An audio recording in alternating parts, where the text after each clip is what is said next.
Okay. And I think YouTube sees us. So, good afternoon, folks. Welcome to Friday. This is Smudcast number 238. And it's the end of the month, and it's a Friday, which means it's Maggie Mae Fish Day. And I don't know why this one was chosen. This was not actually on the list, but this is the one Dunn recommended. So, like, okay, Dunn, I mean, you know what's what. And this was done, let's see, this was done in October last year. It's only got 33,000 views. And that's a little lower than her usual videos, because her videos are in the 6-digit number. So I don't know exactly, like I've seen a bit of this video. A bunch of other people who are watching this saw a bit of it as well. And we're a bit confused. It's not her worst video because she has some horrific and insane takes. But it's the one I just sat there for about a good 10 minutes. I went, what am I actually listening to? What is her point in all this? And hopefully we're going to try and figure that out, because she does ramble a lot, and this is just one of her rambly videos. So it's only 27 minutes. Oh God, it's still pretty long. Yeah. Yeah, it does feel long. So in case you guys didn't read the video, or the title of the video, it's Breaking Bad and Punishment Park, American Deserts Films in Conversation. I don't know. Wait, hang on. American desert films. I didn't read that part. So wait, literally, it's just because there's deserts. I don't know. I don't know. We don't know yet. We can't answer that question. Well, I've actually watched this video, and I still don't know what. I watched right to the end. I thought, I'll just check it out, make sure I do actually want to, talk about it. It's great when you went to like watch it and you know less about like the topic itself. Yeah, exactly. No, you've actually told me more. I didn't even realize. So I wonder if like Maggie's gonna like rename the title again. I honestly don't know if this will take an hour and a half or like 2 days worth of review time, because this is so weird. And I could not wrap my brain around what the heck she was talking about. So anyway, let's get started, because this is just I just want to continue where I was left off, and I'm like, what is jump in. Yeah, let's just go. Let's just do it.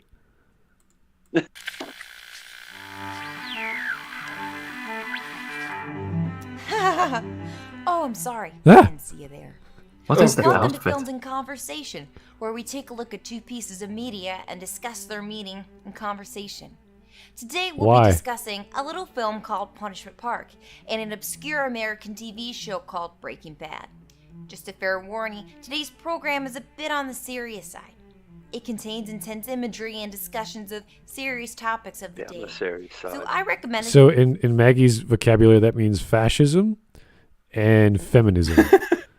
So also, is she doing a voice here as well? Yeah. Yeah, it's I don't know, like John Lennon attempt at a skit. This is gonna be a very serious topic. Well, don't do a fucking Looney Tunes fucking voice. Yeah, there's a lot of these programs on Masterpiece Theater where you see a guy in a chair and he's talking about some film from the 50s or whatever. And he's like, oh, this was a great thing happened. This was after this other masterpiece and yada, yada. And you're like, okay, cool. But I've never heard of Punishment Park till today. So. No. Just like Behind the Green Door. Oh, no. Yeah. Instant classic. Yeah. All right. Well, it stuck with us. All right. Let's go, Maggie. Pop in a Werther's original treat. By the end of the video, it'll still be hard and tasteless. What?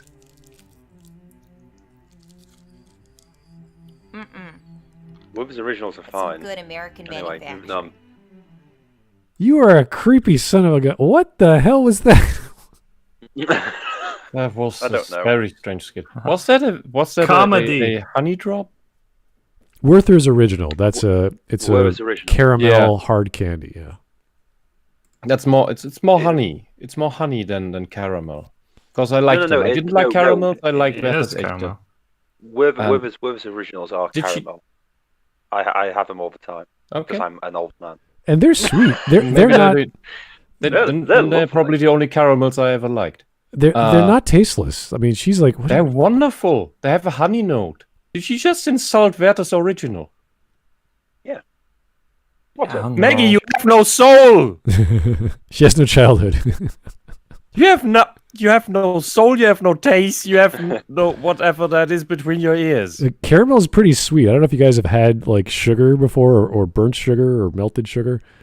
It's pretty intense. I know sugar. Yeah. We didn't have much in East Germany, but we had sugar sometimes. Yeah. I just monthly rations of sugar. Anyway, we're getting stuck on the wrong part here. We're getting stuck. Man, Don't worry. Insulted Werther's echte. Holy shit! Fuck you. There's more to come. This Don't worry. video has been edited to remove some imagery after the original version was restricted by YouTube, even though they said it does not violate YouTube's community guidelines. Well, just stop showing your face, Maggie. You won't get those sort of messages, won't you? Maggie. Oh, it's such an easy joke. Creeping me the hell out just in the first 5 seconds. Like, what? Oh, no. I think this is just an excuse because, like, I don't know, like, who owns Breaking Bad, but, like, she probably couldn't monetize that video because, like, they put, like, a copyright strike or something like that and, like, flagged it. Yeah, most likely. And, like, she was like, how do I make money from this? Oh, okay. But let's edit out those parts. Yeah.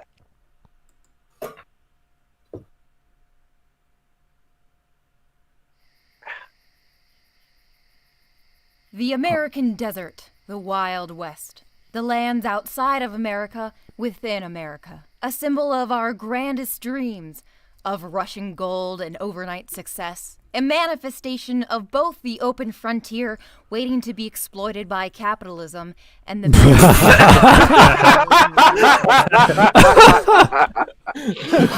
See this barren wasteland? Yeah, capitalism is going to take that over. Oh. But I look at the sub-Saharan desert. That's the first thing I think about. Capitalism is gonna ruin all of that. We should Capitalism. drop the bingo A desolate for wasteland. Maggie and instead invent some drinking game for her. No! You're gonna die. You'll die. I drank Polish guys under the table. I can take it. Yay! No, you can't. Hey, Dunn, Russia. we are already in the game. Sorry. Oh, Sorry. No. It's okay. You only listen to the capitalism. also, Yeah, you that's also it. the first capitalism. I bad listened- thing. The Wild West. I'll just say the Wild West wasn't really listened- about capitalism. It was I bandits listened- and outlaws. I think I listened to the first 5 minutes of it a while back, so that was kind of how I found. Oh my! Well, You mean I've watched this all the way anarcho-capitalism. through, and I still don't know what this is actually all about. Brutally honest with you. Wow. Yeah. She has a gift for the Oh my gab. god, this is 26 minutes. Yeah. Yeah. I do. Don't worry, Yeah. we'll fly through this. It's just weird. I just Yeah. feel like she should be talking to an actual person when she makes these videos, so they don't go like, what are you talking about? Like, where are you going with this? Like, I mean, what's? I've never heard of Maybe someone if, say like, Rich the Evans was there. Wild West. Yeah, I've never seen Oh someone my say the God, Wild he'd go West in the desert insane. with- Rich Evans be like, what are you talking about? What? Or imagine what would happen if Mahler came in contact with this woman. Oh, no. It's just going to be. It's the Rich Evans meme where he's just sat on the sofa with the bottle and just staring.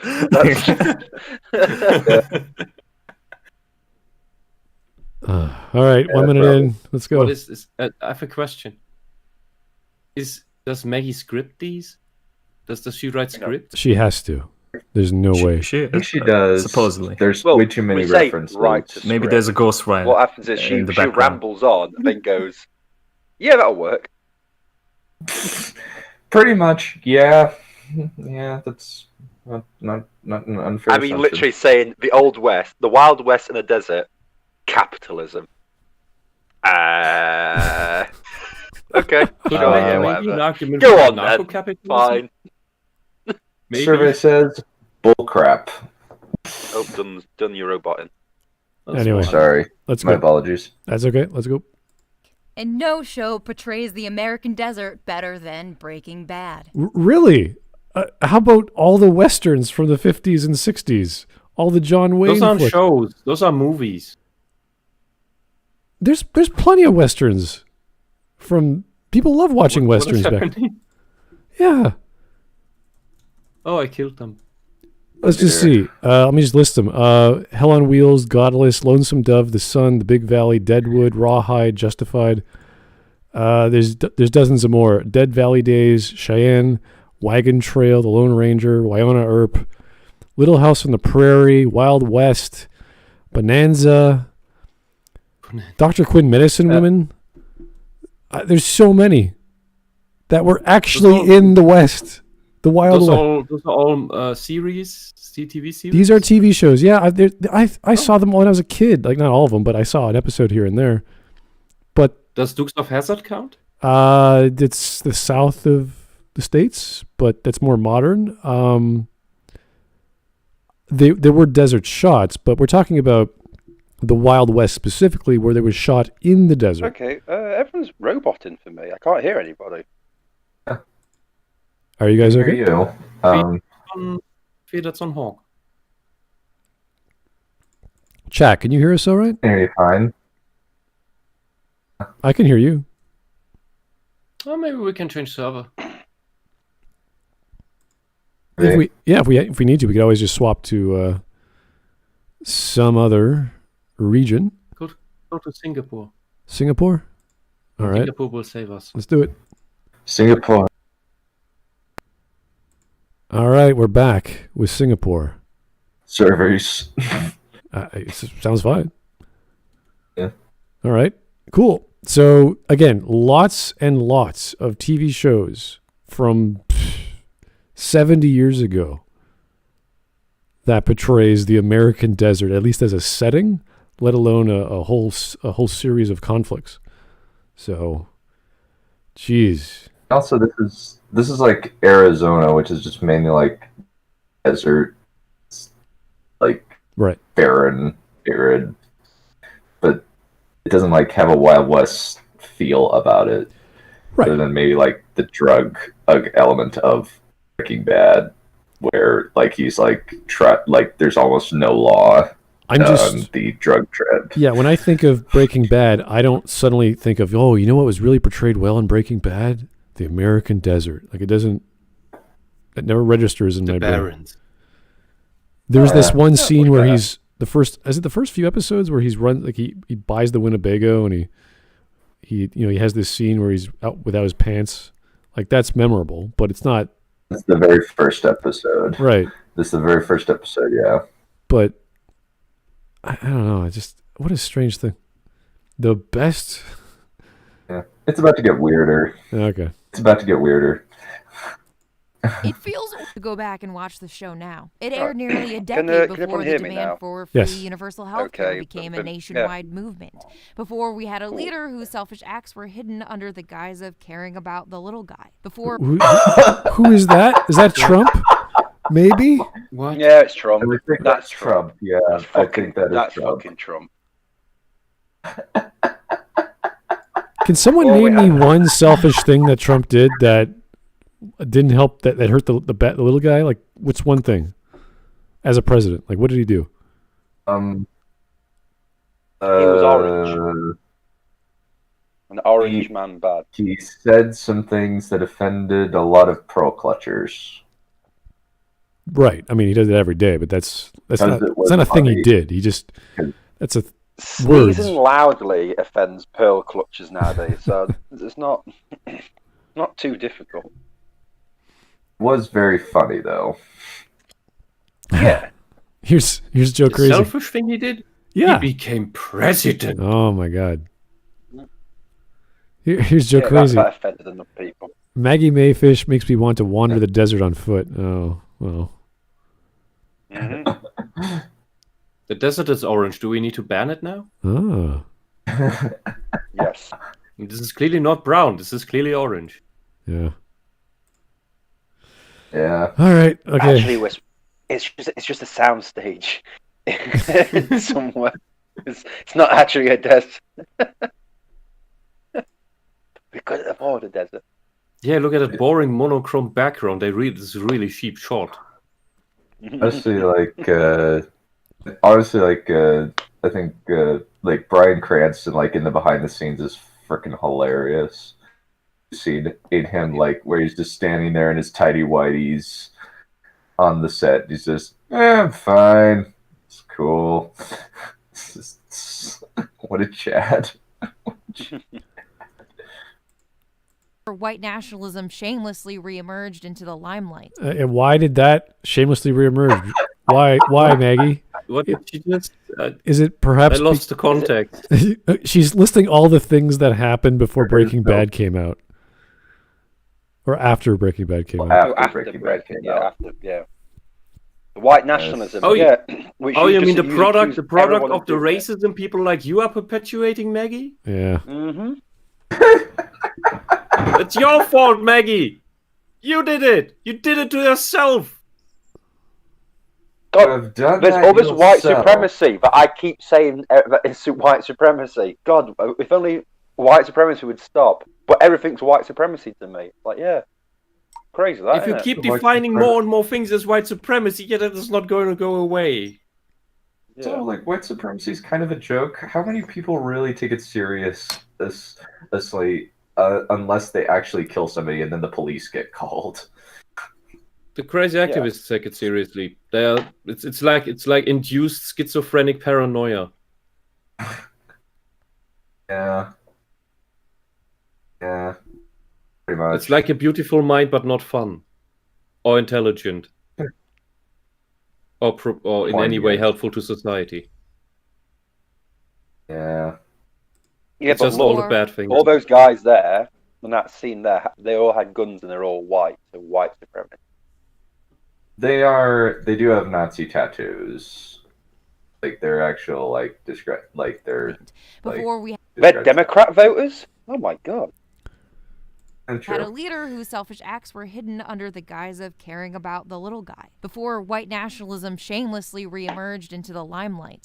Before we really had a talk about toxic fandoms and audiences stepping over boundaries. Okay. We didn't have toxic fandoms back in the day? Wow. The Phantom Menace was loved by everybody. It was such a wonderful movie, and no one got angry about it. Absolutely wonderful. Or the fact that like some people were angry about Spock dying in Wrath of Khan. And some people are angry about Spock coming back in Search for Spock. Or people being very, very negative feeling about the Matrix movies. Or what is it? What is it? Like the ending of every TV show, or the ending of Firefly. Yeah. Ending of Firefly, like it because like we want our show back, you assholes! Wow. Fox. Wow, Lost. Has everyone remember that one? That ended really well with everyone loving everything about it. Yeah, everybody was weird. No, here's the thing. It's a toxic fandom because the thing that I like is really, really shit, and everyone's calling it out, and I don't actually have a good defense beyond, well, you're just a stupid poo-poo head. You're obviously a white supremacist, Nazi, communist, leftist, alt-right, scumbag, misogynistic piece of poo, aren't you? Yeah. Okay, just because you can't live with TLJ is still shit. Yeah, so, you can like it, but just make your peace with the fact that you like something that's objectively shit. Yeah. Yeah. Then it's just so, then it's a guilty pleasure. Okay, we all have guilty pleasures. Yeah. Guilty pleasures, everybody has a few. Guilty pleasures, even me and even you. Yeah. Wonderful. Toxic. In video games, we had these things too. Like I think one of the more prominent ones is Legend of Zelda: Wind Waker. Well, for me, people were a bit pissy about the style choice. Yeah, that was just the artistic style, not the actual game itself. I just was playing Subverse, which just came out today. That's a guilty pleasure. I saw you we all playing saw. it. Smart. What does Breaking What Bad have you to do done? with fan? In your room, Breaking Bad playing that game.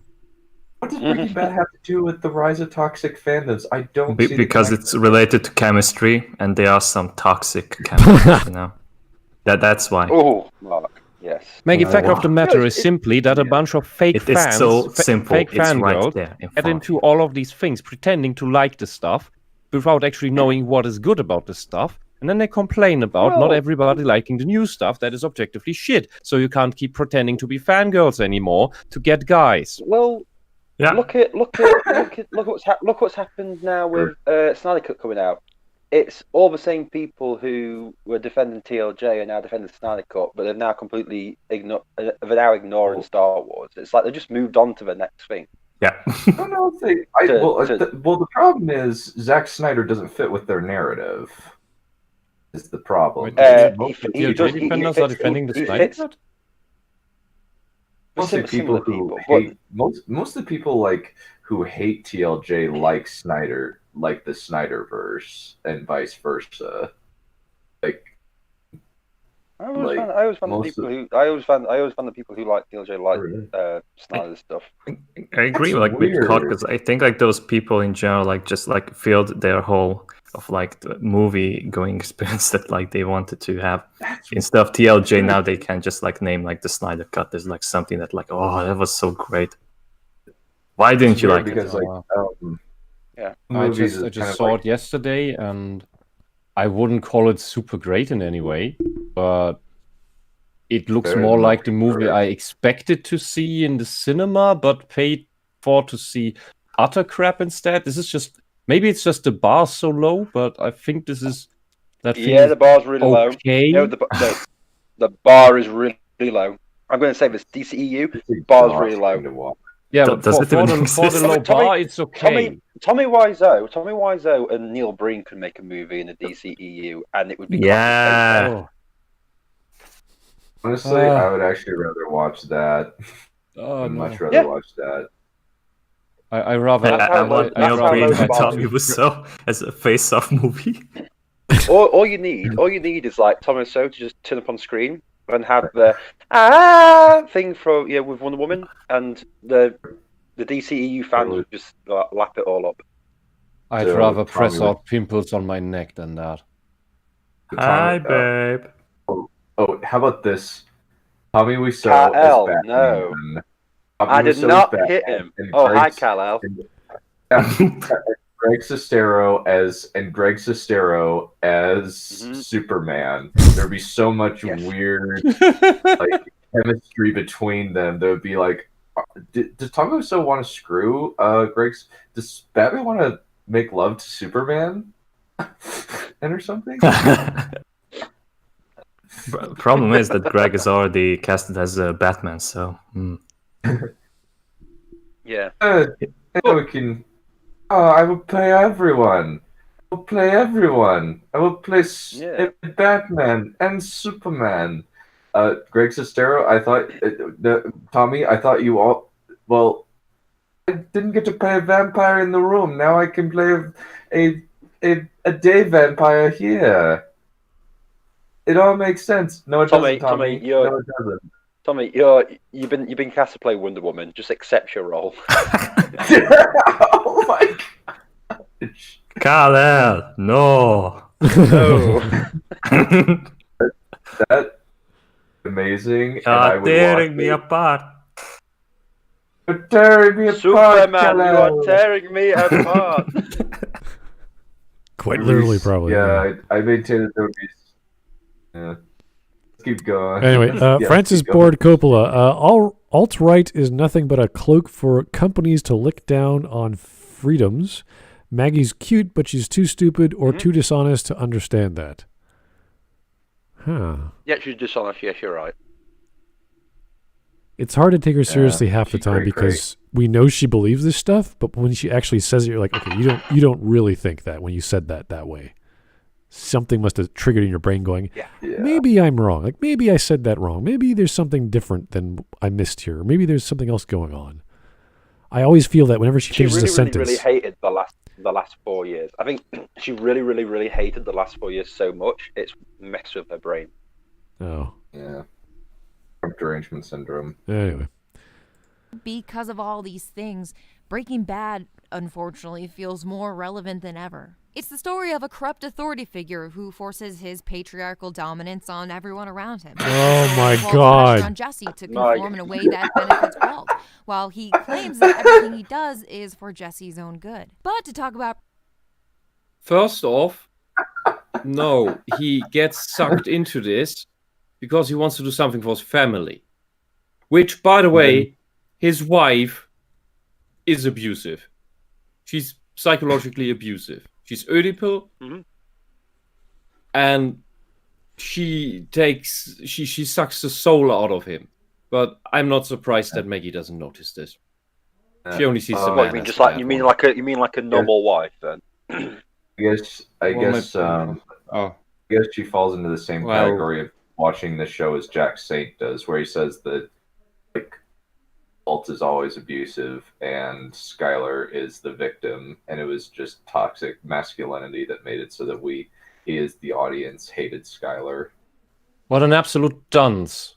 I'm sure if he ever gets married, he'll be in an abusive relationship, and then psychologically abuse each other. No, he's divorced. Because I can't see a normal woman getting someone like that.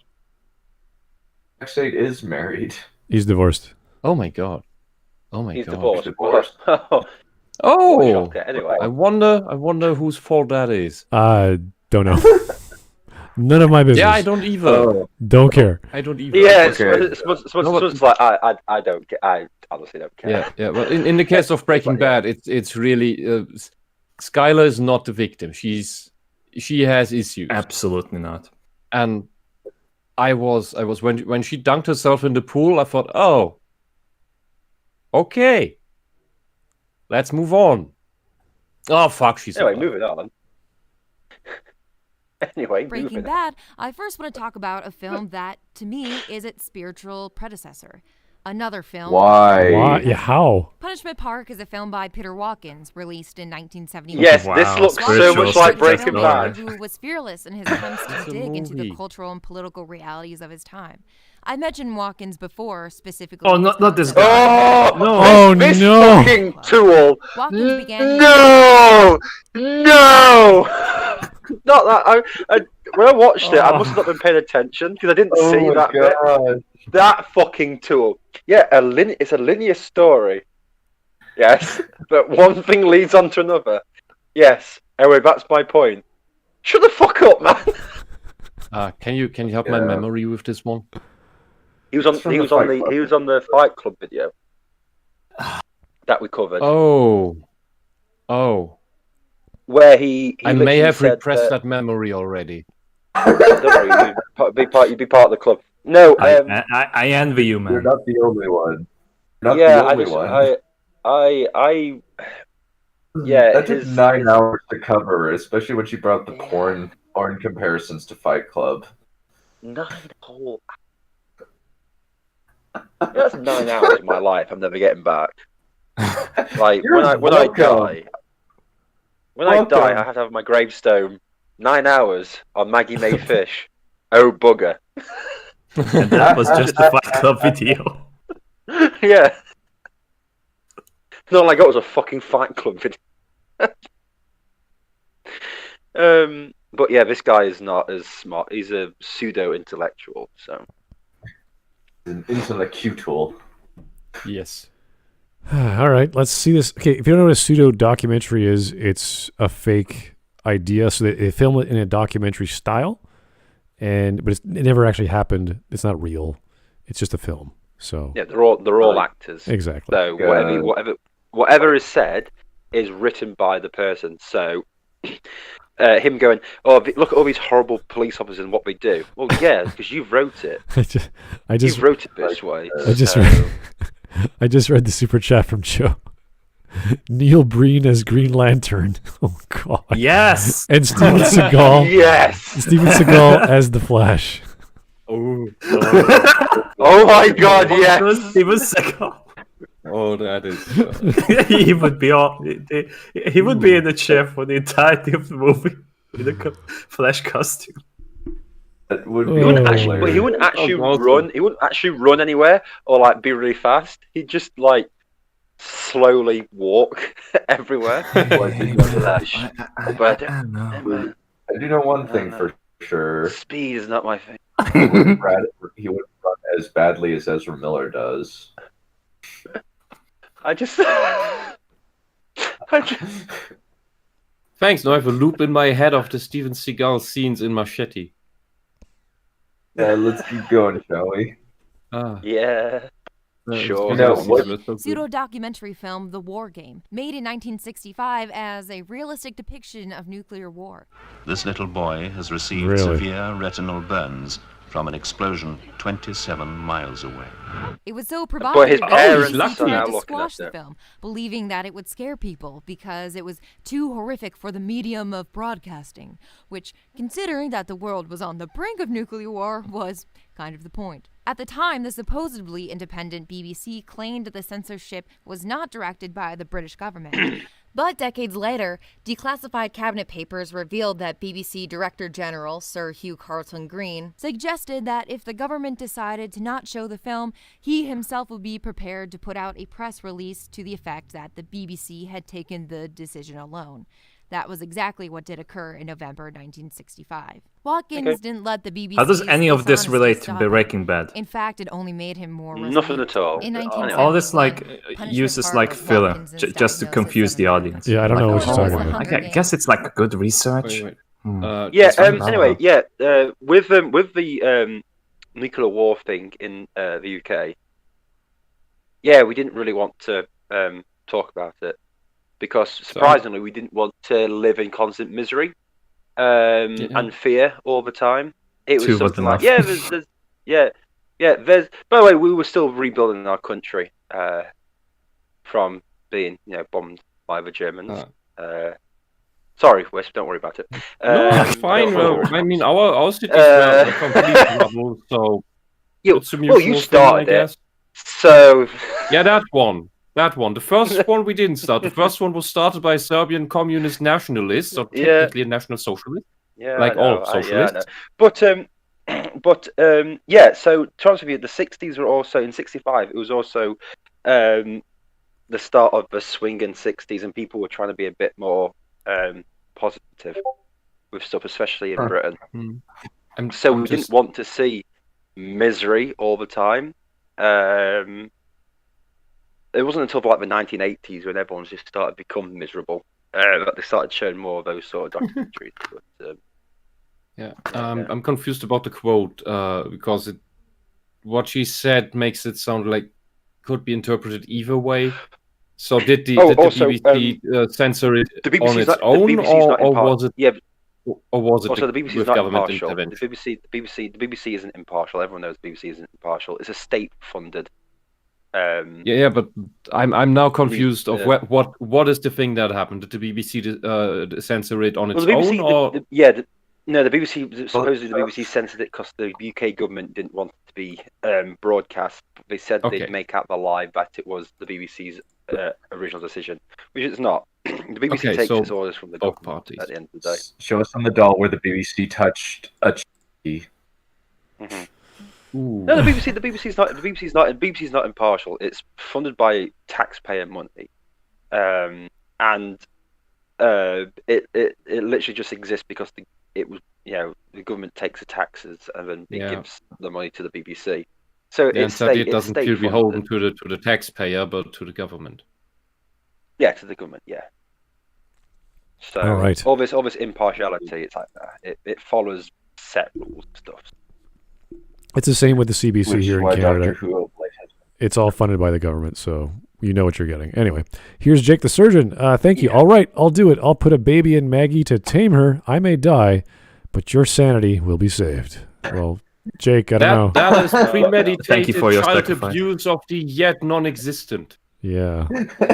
Yeah, Yeah, because then that kid's got to grow up with Maggie as a mother, and I don't know about you, but child suicide rates are pretty high as it is. We don't keep adding to them. So.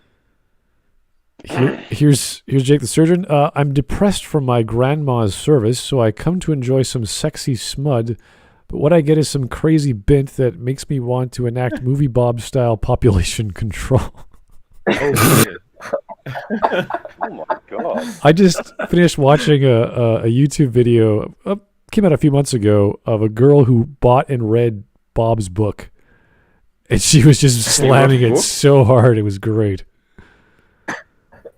Dang, Bob wrote that's hilarious. It's like did. 4 pages long and covered in custard stains. But he wrote a book. Yeah. It's like he wrote a series of essays about how awesome a geek he is. It's like, okay, thanks, Bob. Oh, It's this. Don't Line you of- mean yeah, his no, actually, McDonald's receipt? his book. Yeah. Oh god, his actual real book. Yeah. The reviews to that was, we get it. He's a Mario fan. Anyway, that's a review of the book. or what is it like? Isn't it like the tagline was like, "This is worse than Onision." Yes. Something. Ooh. Because if you stuck with two books to choose from, Mein Kampf has a happier ending. right, the thing is, the thing with Onision wants to make a harem of fangirls that are under the age of 18, whereas Bob wants to kill people. So, Bob wants to wipe out 75% of the human race by some obscure test that that he writes, that if you're not as smart as he is or whatever, you have to die or something. I don't know. What is the most valuable currency on the planet? You just won't be able to vote or breed, I think. Yeah, is it the dollar? No, it's the coupons at Krispy Kreme. You're like, okay, cool, okay. Who won the American Civil War? I don't know. It was the Power Rangers with Mario. Okay, cool. This IQ test isn't really an IQ test, is it, Bob? It's just your sick fantasy. Who was voted Times Magazine Man of the Year? Was it you, Bob? Correct. You get to live. I want to have Lindsay Ellis lick off the ketchup from my frame. Done. No. Done. Have you found one of Zach's books? One of Zach's books. Oh dear. Oh, I just made that up off the top of my head. Lindsay Ellis and movie. Sometimes it's hard to figure out whether Dunn is lying or not. I don't know.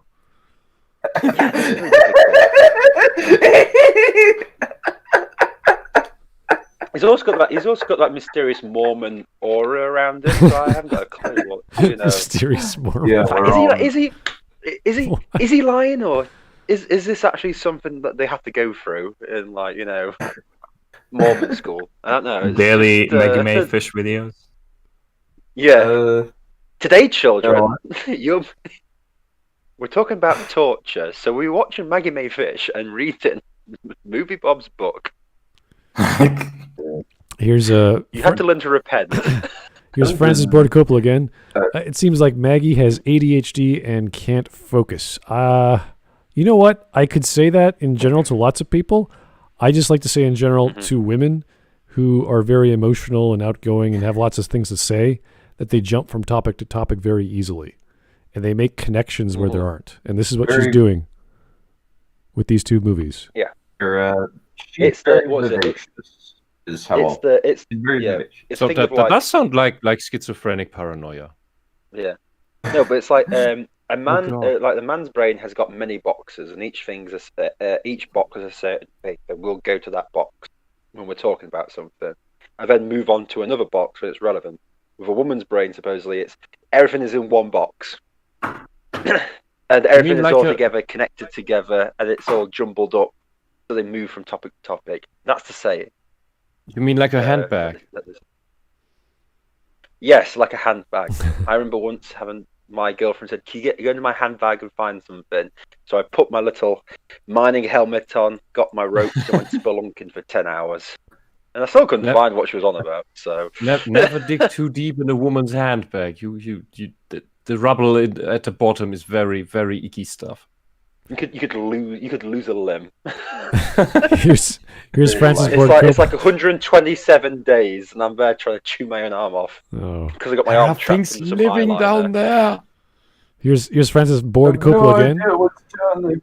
Movie Bob's book is about how big of a loser he is. Okay, guys, whenever you want to write a book, don't make it a biography. Please do not do that. I don't care I don't care if you're Elon Musk. I don't care who you are. Give me something that entertains me. Don't say, well, this happened to me, and then I grew up this way, and then I liked video games, and people don't like video games. They're evil, or whatever. Just don't do that, okay? Give me something that... I like Mario, and some kid bullied me, so I burnt his entire house down while locking his family indoors, and they never found out I did it. So I kept repeating that to any person who crossed me. Hi, I'm Movie Bob. How are you? Don't worry. Why are you looking for exits? What you're saying about this, please give us a narrative, you narcissistic wankers. Yes. Yes. Anyway, let's go. I am so great. I am so smart. SMRT. SMART. That's literally what the book is. Before there was Battle Royale, before PUBG, there was Punishment Park. PUBG? PUBG. PUBG. PUBG. It's PUBG. pronounced PUBG, Maggie. Yeah. Oh my god. What is Okay, boomer. What is PUBG? I've heard of Nuki, but I've never heard of PUBG. PUBG. It's the game, isn't it? It's like Fortnite. Oh. So yeah, PUBG was first, Weird. and Fortnite came by, and it got really popular, and people still play PUBG, but it's not as big as Fortnite. So, but it's never been pronounced PUBG. Yeah. What the hell? That sounds like some Indian restaurant or something. Yeah. I don't know. No, it's like these things, because like there's dish. no one on earth who pronounces it that way. No. Yeah. I don't know how did she insert this into the script. Like, did she like look up like what is like popular with right She now? came up with She searched for popular things in the early and late 2000s and came up with PUBG and went, what's that? We need like someone from LA. Can you explain? Like, is this a slang there? Like PUBG? What's popular? What is popular? Might be some Californian stuff like hella. Hello. It was hella cool, guys. Hella PUBG. That PUBG was hella cool. Like, so tubular. Stupid gun. It's like, oh my god, what the hell is this? PUBG. It does sound like a curry dish. It sounds like you're gonna have some PUBG and then some poppadom. Yeah, some sort of Indian restaurant cuisine thing. Yeah. Yes. I would like a dish of PUBG. Yeah. PUBG. I would like it hot. All right. Maggie is clearly showing off.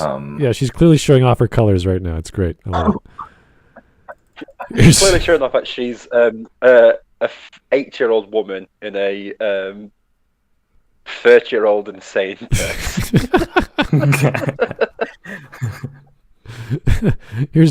She cray. Here's Joe. Hey Joe, Movie Bob. Mario came to me in a dream and told me to purge Poland. Oh my god. Mario came to me in a dream to purge Poland. He was wearing like a Nazi uniform, and his mustache was like toothbrush shaped. And he didn't You have must a hat. have purged Poland. We should keep going. Movie Bob. The purge of Poland. It's a me. They're You're a dictator. Don't worry. None of the concentration camps. It makes They sense. gassed a whole lot of them. The original fascist was in Italian, after all, so it makes sense. Yes. Oh, it's true. It's true. Mussolini is the original Mario. This Mario that came to me looks suspicious like Mussolini, but I'm sure it's Mario because I live for all my references are video game references. Let's see. Was Mussolini a plumber before he became a politician? Ooh. Well, he I don't know, but he was a socialist. I don't know. I haven't got a clue. I was trying to make a joke about how plumbers could be socialist, but I just stopped. I'd say unlikely because he was a socialist, and socialists don't work.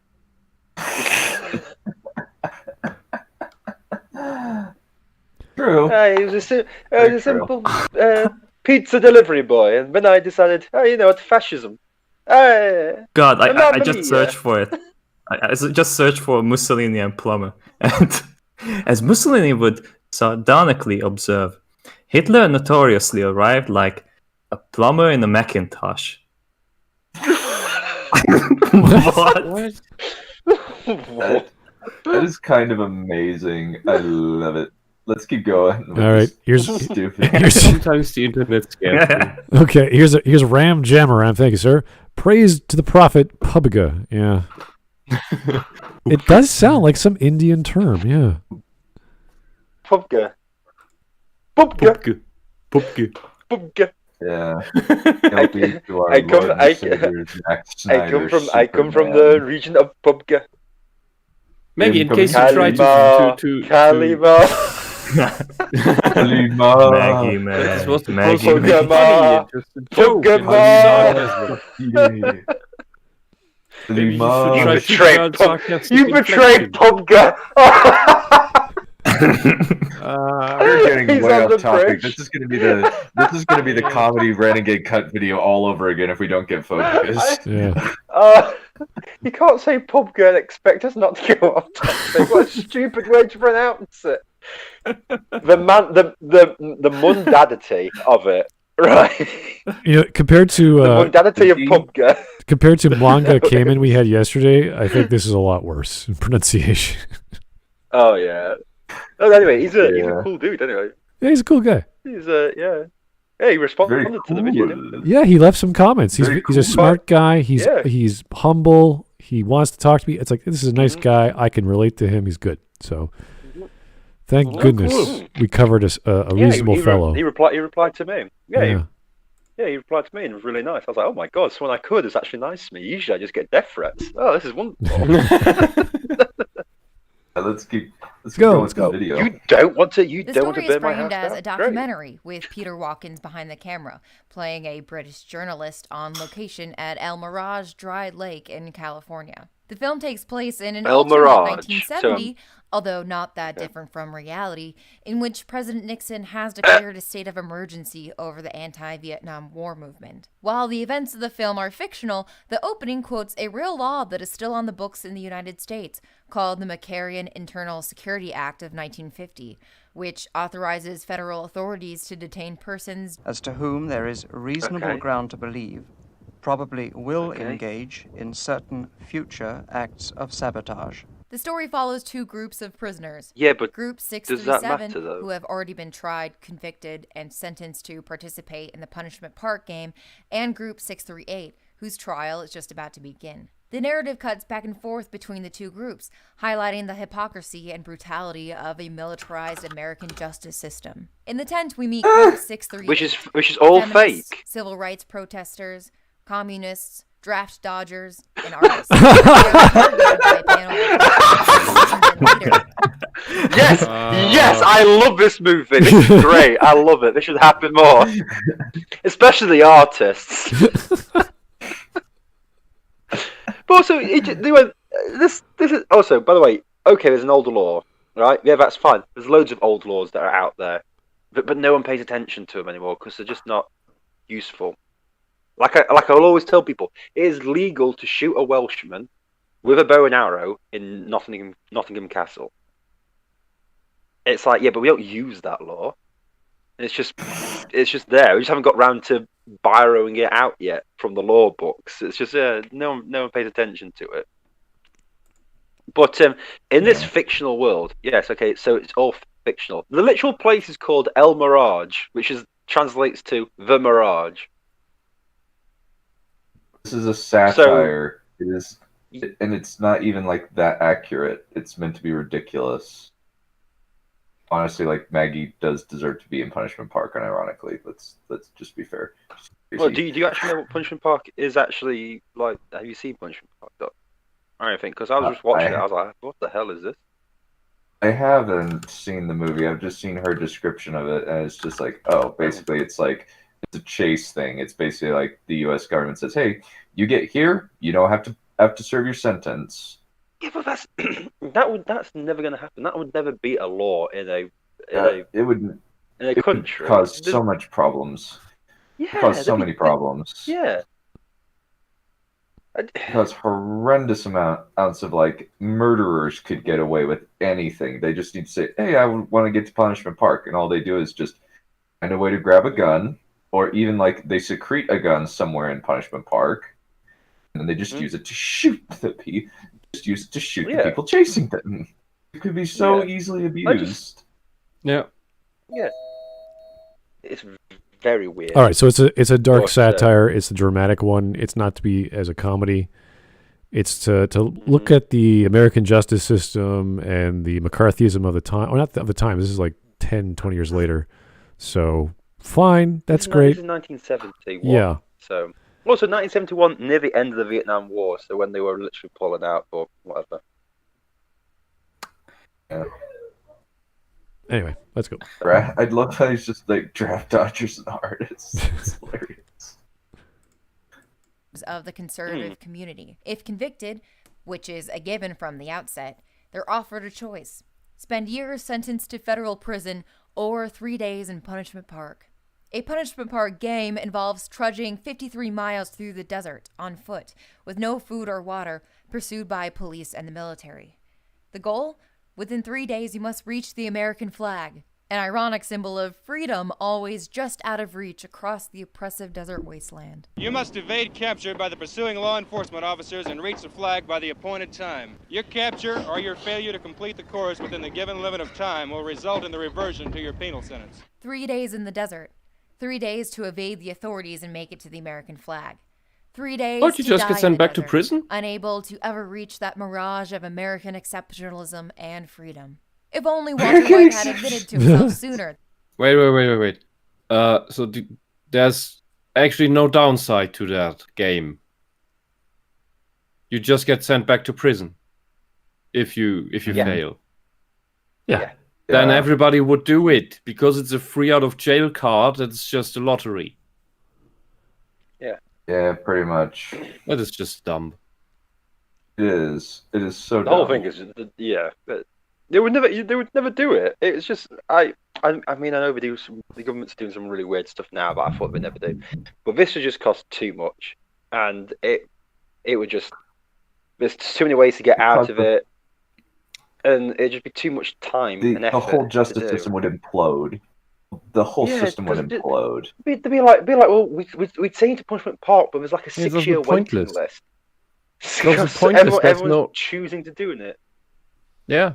Also, and there's absolutely no point. You don't learn anything from it. Get a choice? When do prisoners ever get a choice of their punishment? Never, because they don't deserve it. No, but even with other things, I think the only thing I know you do is if you get a speeding ticket in the UK, if it's your first time, you can do a course or pay a fine. But if you get caught again, it's just an automatic fine. That's the only time I've ever known someone have a choice in their punishment. Mm-hmm. I think we can agree that the premise is... You can't go, instead of going to prison, I'll have an ankle bracelet instead. I'll do that. No, they've already decided. They decide your punishment. So It's pretty much a ridiculous premise, and that's fine. But the fact that she's taking it so seriously and comparing it to Breaking Bad is just beyond our understanding. Also, there's no correlation between these two other than they take place. Absolutely no parallels between the two. No. Other than both of them have like desert scenes.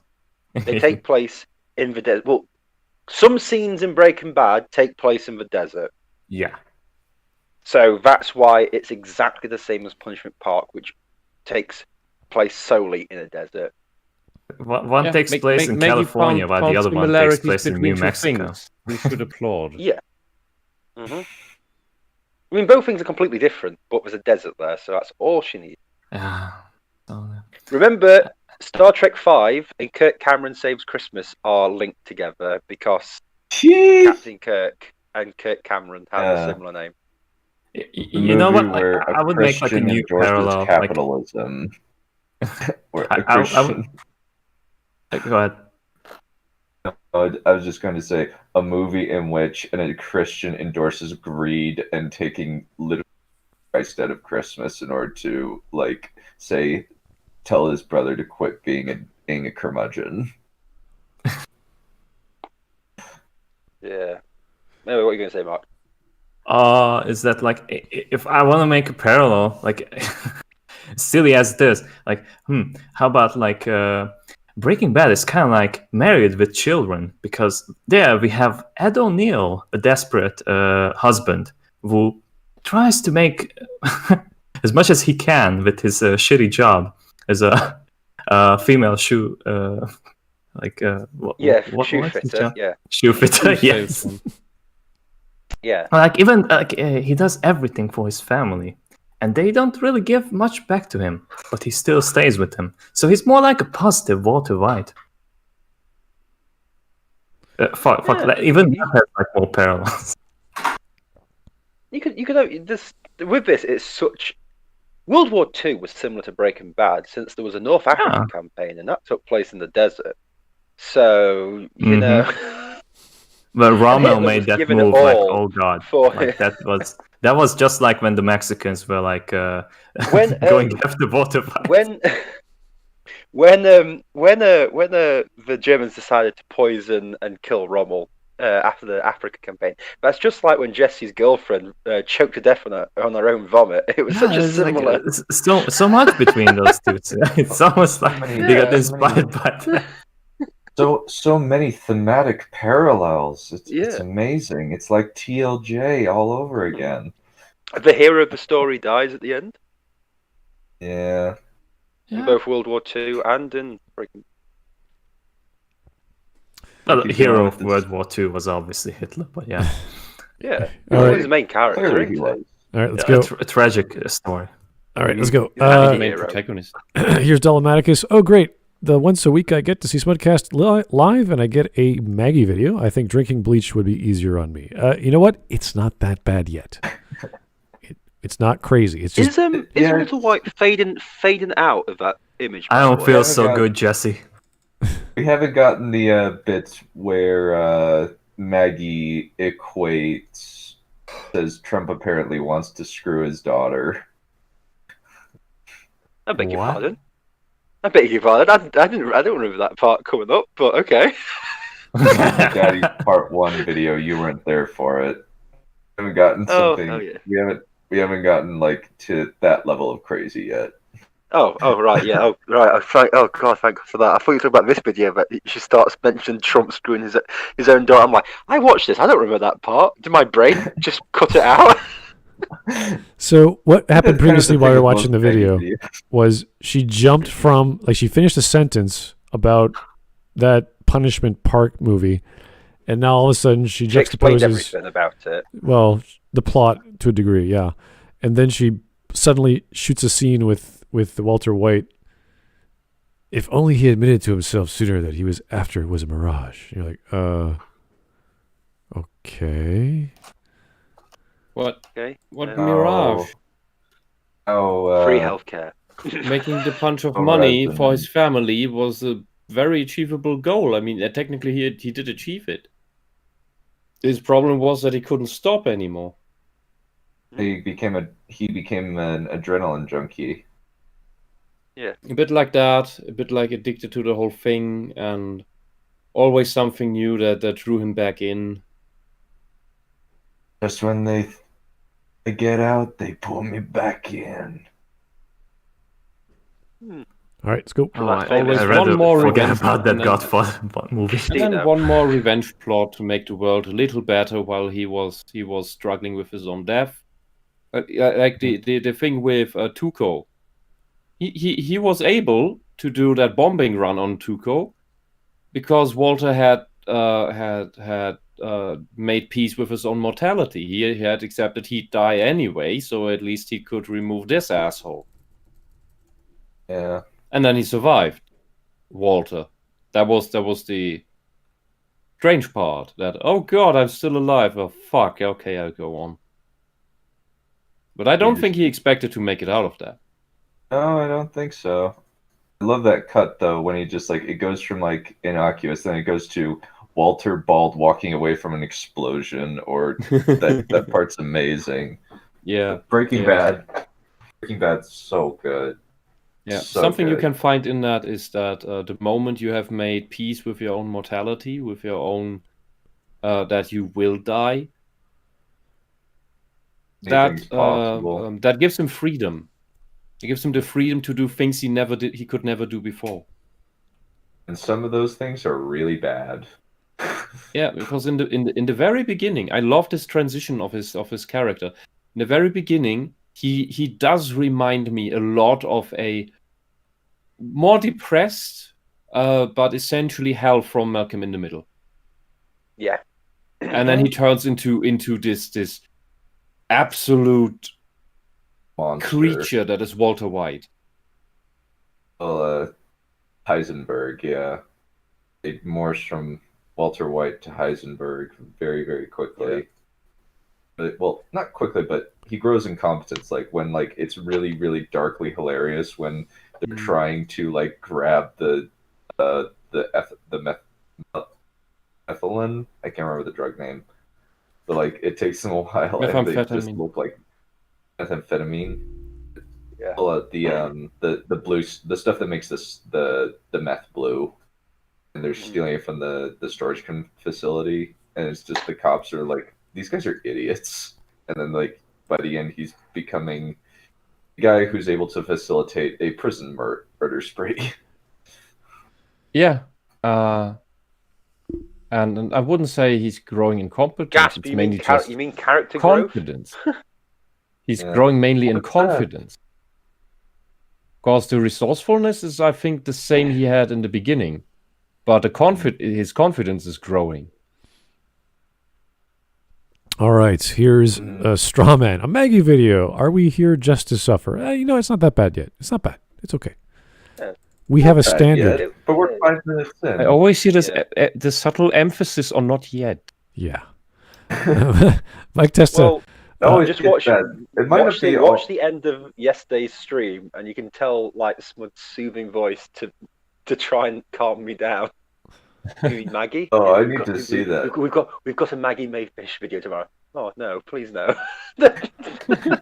Oh come on, we have to. It's not that bad. It's fine. No, it's fine. It's fine. It's not gonna be that bad. Dunn will find something good.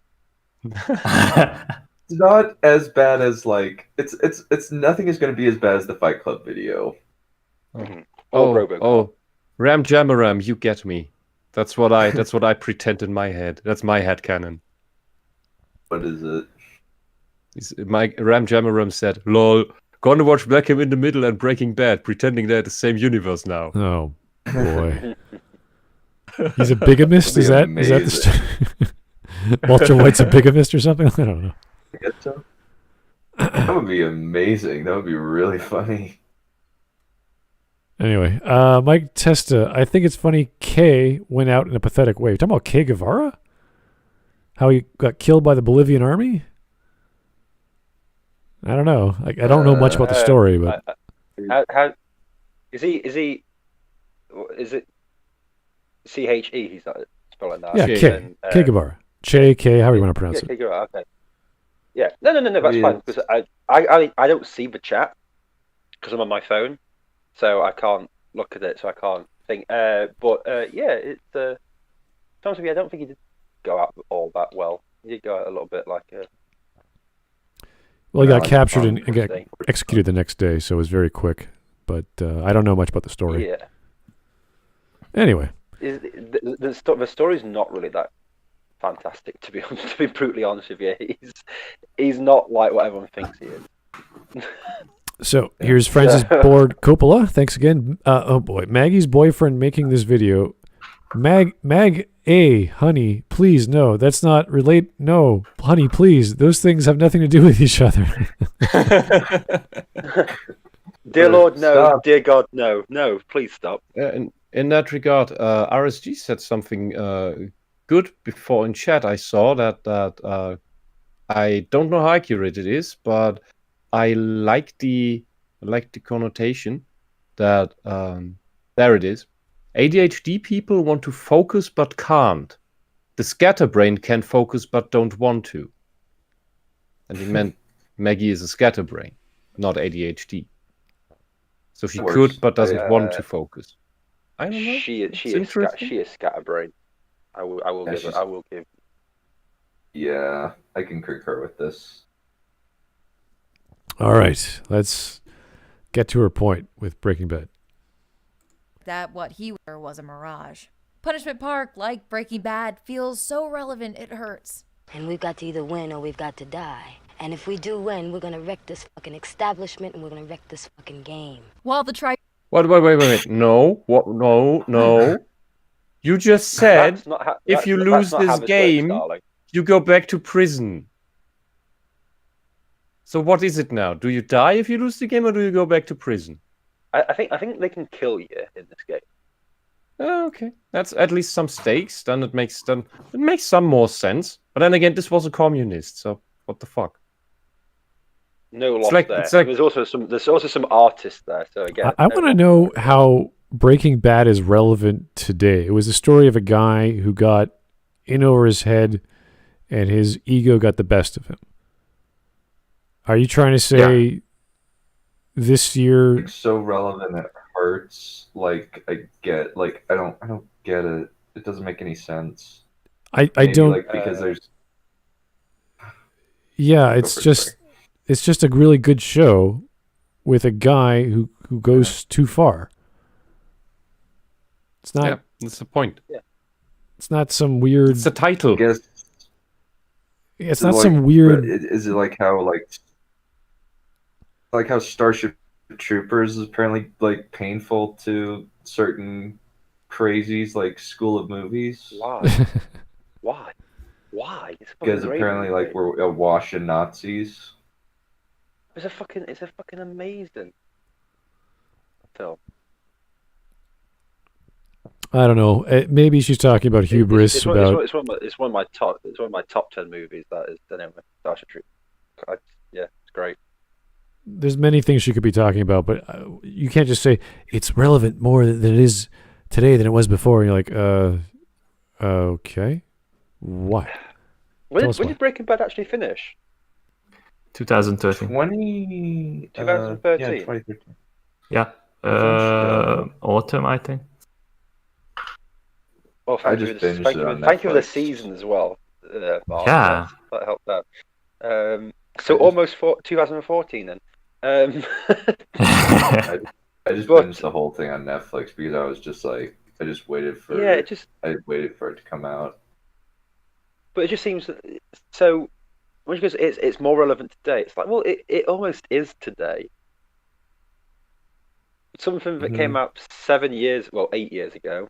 Something finished 8 years ago is still relevant today. It's not that, different. Very weird. Like I could understand her saying, yeah. See, imagine if she said Punishment Park is still relevant today. I mean, I know it's not, but let's just imagine we're in crazy world with Maggie, and it is relevant. That would make more sense since it's nearly 50 years ago.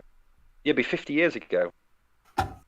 So yeah, you can say, oh god, yeah, this is blah blah blah. So I can understand that sentiment, but not Breaking Bad. That's just very weird. But okay. Yeah, that just boggles the mind. Most things. All right, let's go. Tribunals and Punishment Park are supposedly carried out in the name of justice and the betterment of American society. Over the course of the film, the system's real motivations become painfully clear. To eliminate any progressive activists in American politics and violently... okay. So you irony! Wait, Maggie just admitted that progressive means communist. Yes. That's the same thing. Thank you, Maggie. And also feminist. You said the quiet part loud.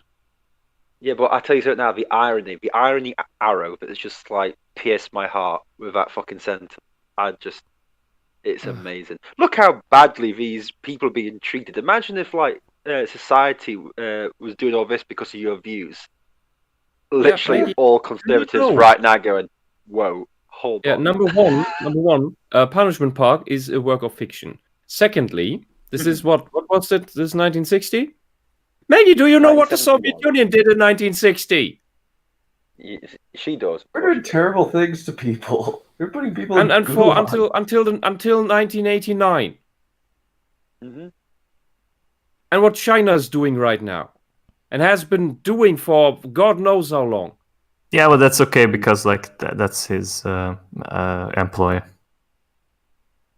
Do you know what Castro did on Cuba? Mm-hmm. Oh no, we don't talk about the bad stuff. We just write nice necrologues. Listen, by his all those gays just all decided to leave at the exact same time. It was nothing, to do with anything. He's a good just guy. Decided to randomly run into bullets. Yeah, because the Cubans can all read and write now, so it's perfectly okay. All they had to do was get rid of all the gays from their country, and they could all read and write. Yeah, and that's such a wonderful healthcare system that people try to swim over to Florida. Yeah. Oh, well. Beautiful. Beautiful. Yeah, I wonder why people don't want their countries to be subverted by communists into communist hellholes. I wonder. Especially berated by pseudo-intellectual, confused maniacs that never worked a real job in their lives. I always like the fact that people who shout about communism the most always tend to live in capitalist nations and make a lot of money. Yeah. I think Angry Joe said something along the way that like, hey, look like that like socialism doesn't work in like these smaller countries, but think about America. We are so big and we are so rich. Like, think about how cool socialism would be. I mean, I've heard of some really bad workplace situations in the US, but damn, at least you're not yet chained to the workplace and have a bucket next to you for your piss break. Well, not yet. Yeah, I mean, it looks like it's moving back there, but that's thanks to not fighting against the socialists, as it should have. Instead, everybody let themselves be guilted to be nice to them, when the socialists never intended to be nice to anyone else but themselves. Oh. Yeah. Okay. Giant guilt trip. Let's go. Just a giant guilt trip. Enforce the status quo. And as an added bonus, to provide training for the U.S. military and law enforcement personnel. Even when the prisoners play by the rules and reach the flag, they find out the hard way that the entire game is a sham. It was rigged from the start. Oh, what a surprise. Over and over, we hear law enforcement and the committee blame the entire scenario on the prisoners. These next 3 days will be only as violent as you want them to be. Your capture, should that occur, will be as peaceful as you want it to be. It's difficult. We sit there, we try and give them a chance to have a fair say, but they just don't seem to appreciate it. You think we'd let them reach that flag? You think they deserve that flag? The tribunal is set up to arbitrarily decide who is I agree American they don't deserve and it. who is anti-American. They don't understand what's going on in this country, the national emergency. They have no idea, no loyalty, no understanding. The authorities construct a reality that feels upside down. The people in power shift morality back and forth, a tactic that keeps their victims continually off balance. We want to hear your message. You don't want to hear my message. Some of You it. spent 50 years evolving a propaganda system that'll take the truth and change it into what you want to hear. You can't come to an agreement. Wait. That is literal projection. That is what every fucking socialist communist country did. Oh, that's God. And that's all socialists are capable of in their criticism of others, that is projecting their own insufficiencies and crimes and tyranny and tyrannical, I don't know, this nightmares onto others.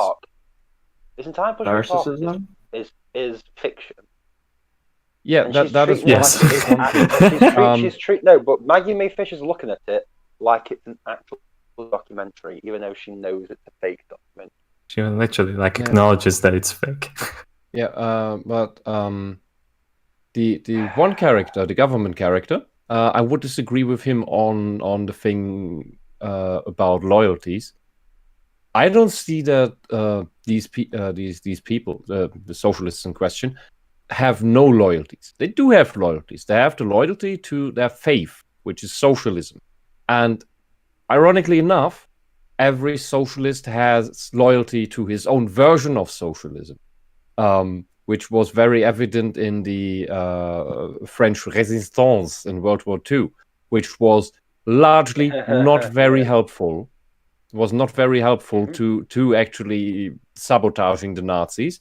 It worked for D-Day. A lot of luck, and a lot of guidance by the Allied forces. However, the French Resistance was mainly a bunch of socialist cells that all hated each other and all hoped the Allies would fight off the Nazis for them, so that they could then take over the weakened France and build their socialist utopia. But every cell fought that for itself, and Churchill stopped supplying them with weapons because the Oh, you've gone. Now we have two of you. No. We have two. This is getting out of hand. And so Churchill stopped supplying the French Resistance cells with weapon caches, because the different cells waited for the drops and then started fighting each other over the weapons. Yeah, that is what happened. But you are doubling up now for some reason. Echo. That's why Agent Yokai was trying to join, and I guess he didn't have his headphones on or something. No, I think something with the mixing is wrong there. Okay. Yeah. We'll figure it out. But yeah, that's fully true. Absolutely, 5 out of 5 explanation of what happened. Yeah, and that's just. Here's if you wait for others to weaken your own country, to take it over, and you're not a patriot. You just want your own shit dystopia to build. Whoa, okay. Hold on a minute. Hold on. I'll figure this shit out. All right. Don't worry about it, I'll here's here's Francis Ford Coppola. Communists and socialists have huge persecution complexes. They abandon their values of freedom when they get into power. They are snakes, don't trust. Okay, thank you, Francis. Completely agree. Yeah, that's 100%. I think the persecution complexes in part are a product of vestiges of conscience, knowing that what they're doing is absolutely wrong, abhorrent, and inhumane, and coupled with knowing that the other socialists that have slightly different beliefs than them are at war with them. So they're persecuted by their own people all the time.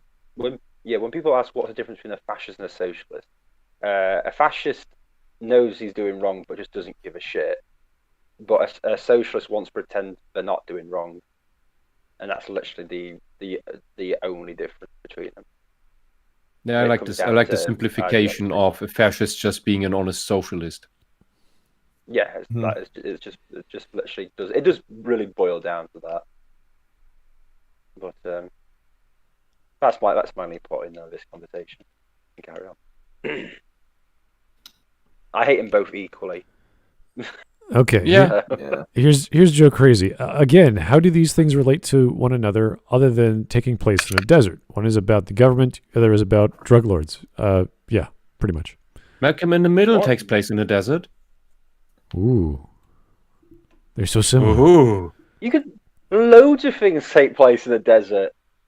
It depends on where you film it, where the plot happens.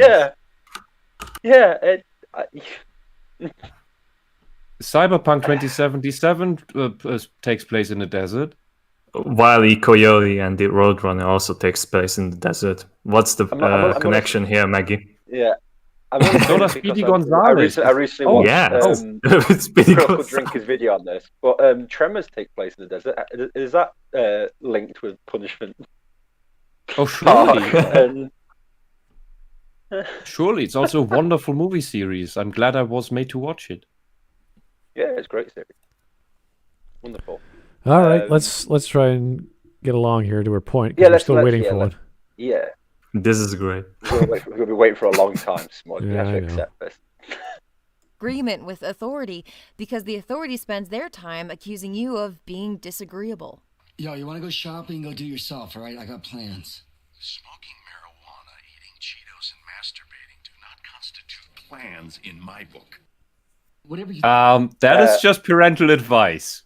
Yes, that's actually, like there's nothing wrong about that one. Yeah, I'm sorry, Maggie. Maggie, but you just want to smoke weed, masturbate, and eat cheese. You want this? I'm really sorry, but you know. Maggie, I think you just felt called out here. How dare you, Walter White? How dare you, fictional character, tell me what I should and shouldn't do? The Because my father authorities never telling did. me not to binge on junk food and masturbate all day, and that I should brush my teeth and then make my bed and do my homework. Maggie, from do you all hate your the parents? from all the horrible Clean your things room. Walter like made Jesse do, this was one of the few things that was legit good for Jesse's. Yeah. Literally, it was literally yeah. That does not, these do not constitute plans. Why? This is not a way to live a life. There's so many examples that like you could have grabbed. Like I don't know, like maybe like the one when Walter like talks Jesse into like killing that replacement guy at Gus's lab. Like that was like something that like was very villainous of him, but no. I still want to know if Maggie isn't actually secretly making satire and just place a lol card. Yes. Nice. Welcome. Hello. It's because whenever Dunn and I are in the same place, it causes an interdimensional rift. I can't remember the last time we accomplished this. I think it's true. Oh no! Tuesday, Did somebody shoot Dunn? Yes. No, I'm here. I was just Oh my muted god! for a second. It happened. No, I was just muted for a second. He has recorded messages. No, it was actually such a problem that people sometimes confuse us. That's how. Yeah, we have very that's similar how much voices. of a problem it is. And We're we very also both similar have voices. green in our profile. For some reason, Who's everybody talking right now? I can't tell. Dunn. Is Dunn talking? I don't know who's talking right now. This is confusing me. Well, you and Shiny are British, so that you all sound alike because you're all a bad. I sound nothing like Shiny. Well, but when this guy talks, he doesn't annoy me. Don't talk about. Well, the reason why I know it's not Jaffa cakes. shiny, the reason why I know it's not shiny is because I'm not annoyed.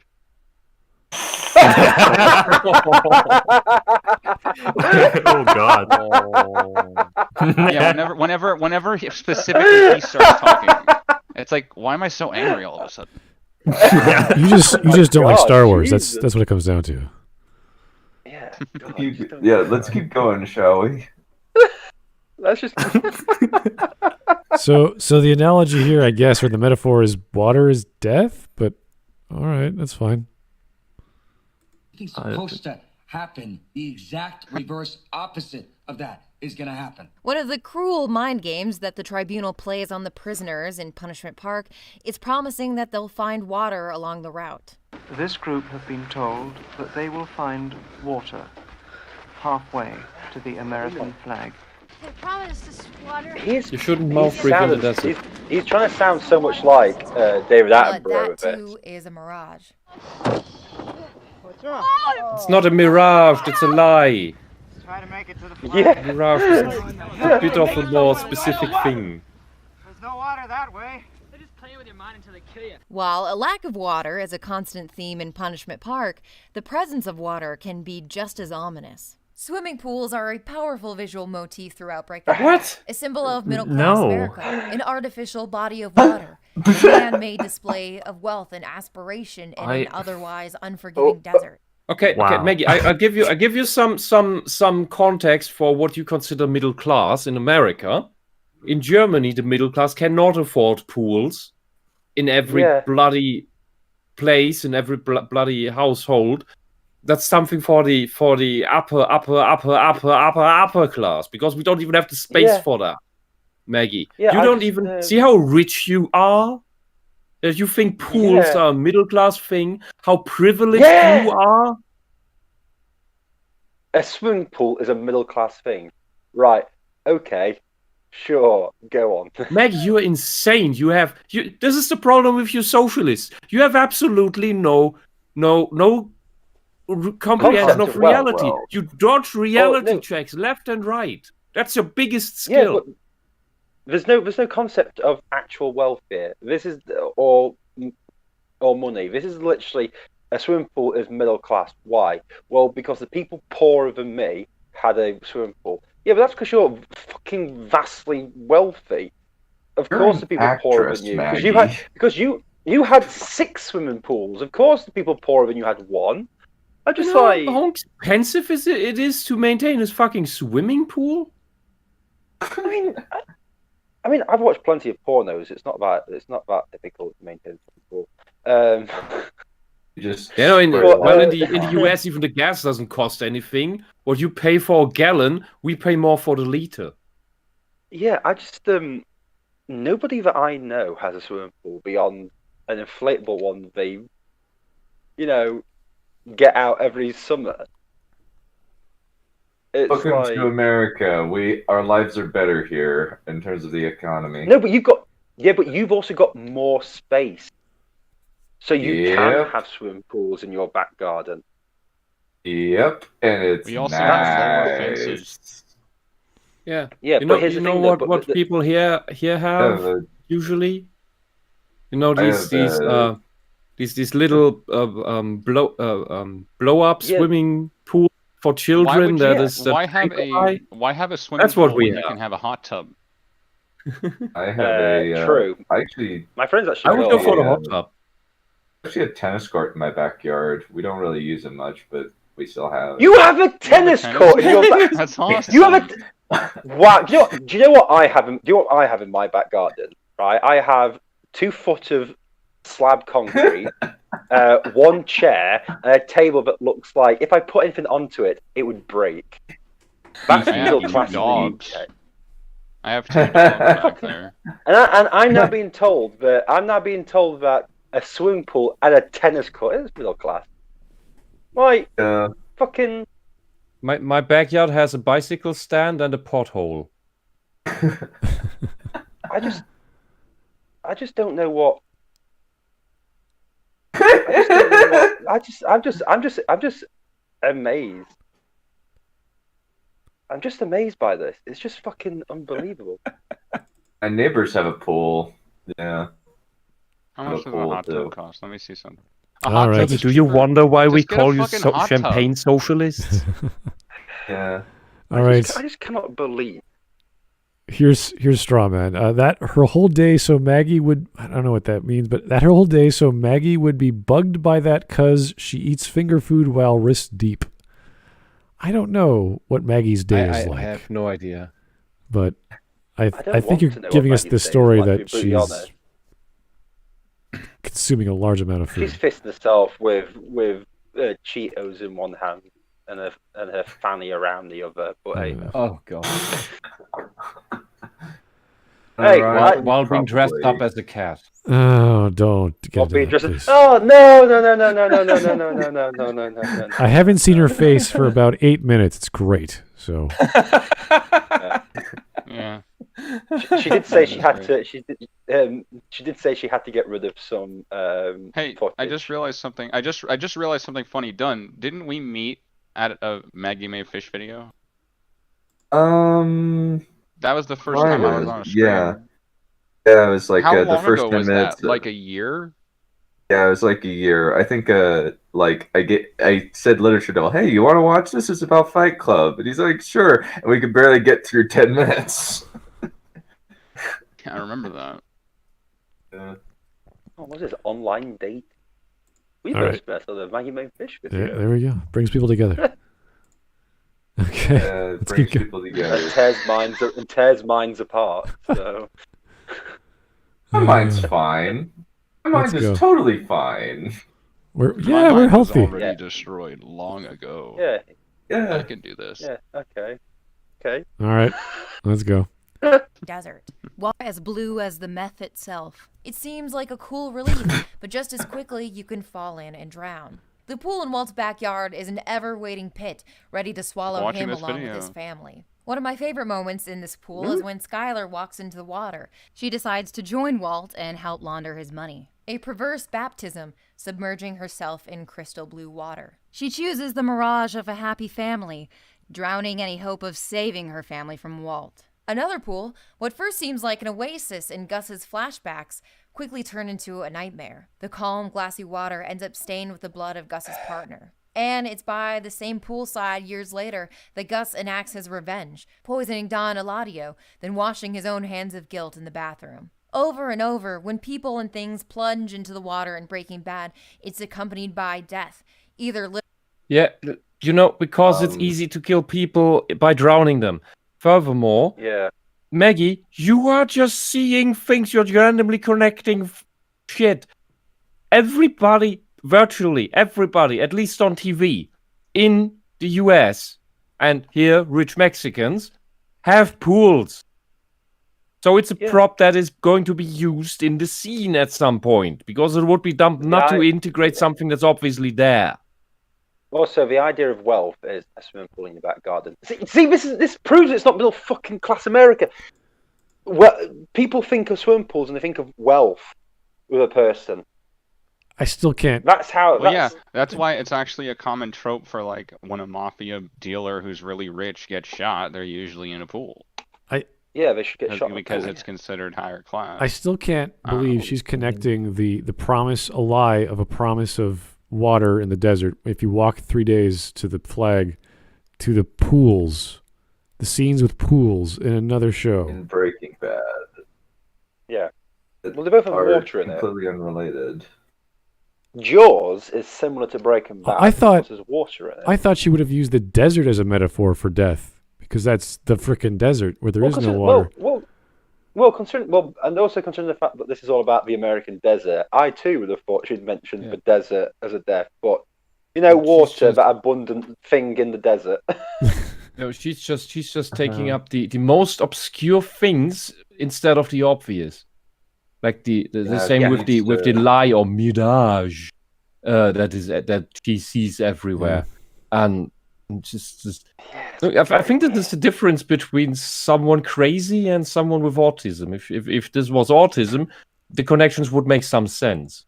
Yeah, because usually people with autism are relatively logical. Yeah.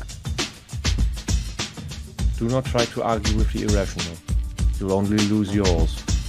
Okay, here's a donation from Tyler Preston. Thank you, sir.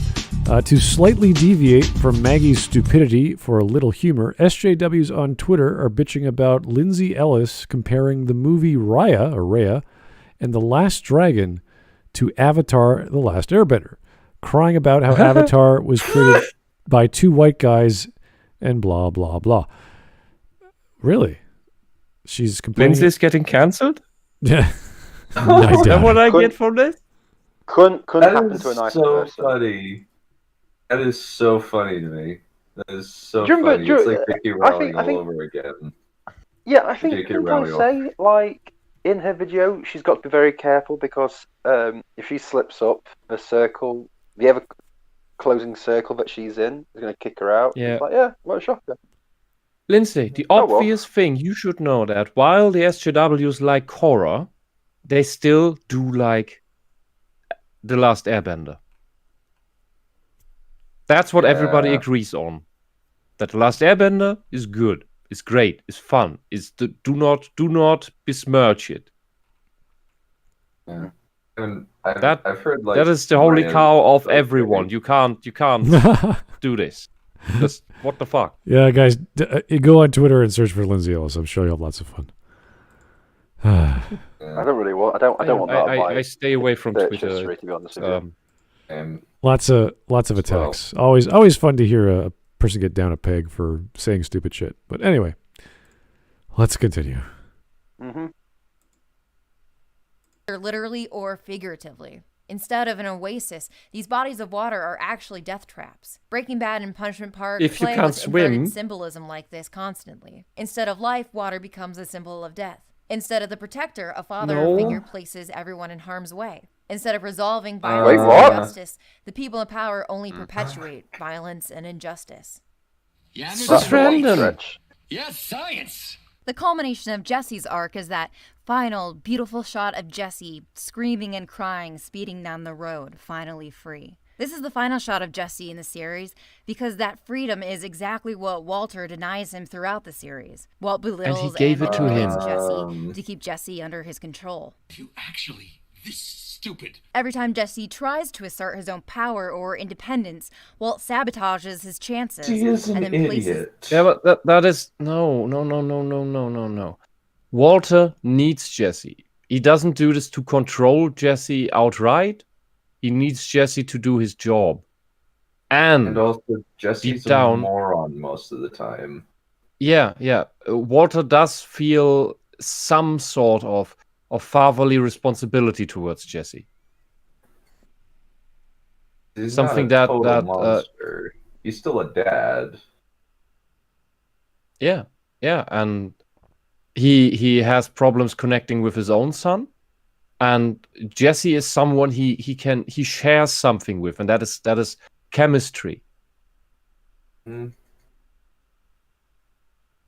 And then in all this crime shit together, Jesse helped him out to get into it, and Walter helps Jesse get better at it. And in the end, Maggie, I don't know if you noticed this, but the reason why Jesse gets out to freedom is because Walter puts a plan together to shoot down all the Nazis to get Jesse out of there. Because he's been an indentured, he's been a slave for months and just looks like a broken man. Yeah. And then just does not hesitate to kill Todd. Like he just like, no, like I'm killing you. Yeah. And the end is that is the redeeming moment for Walter. He sacrifices himself. And Jesse makes it out alive. That is the great thing about it.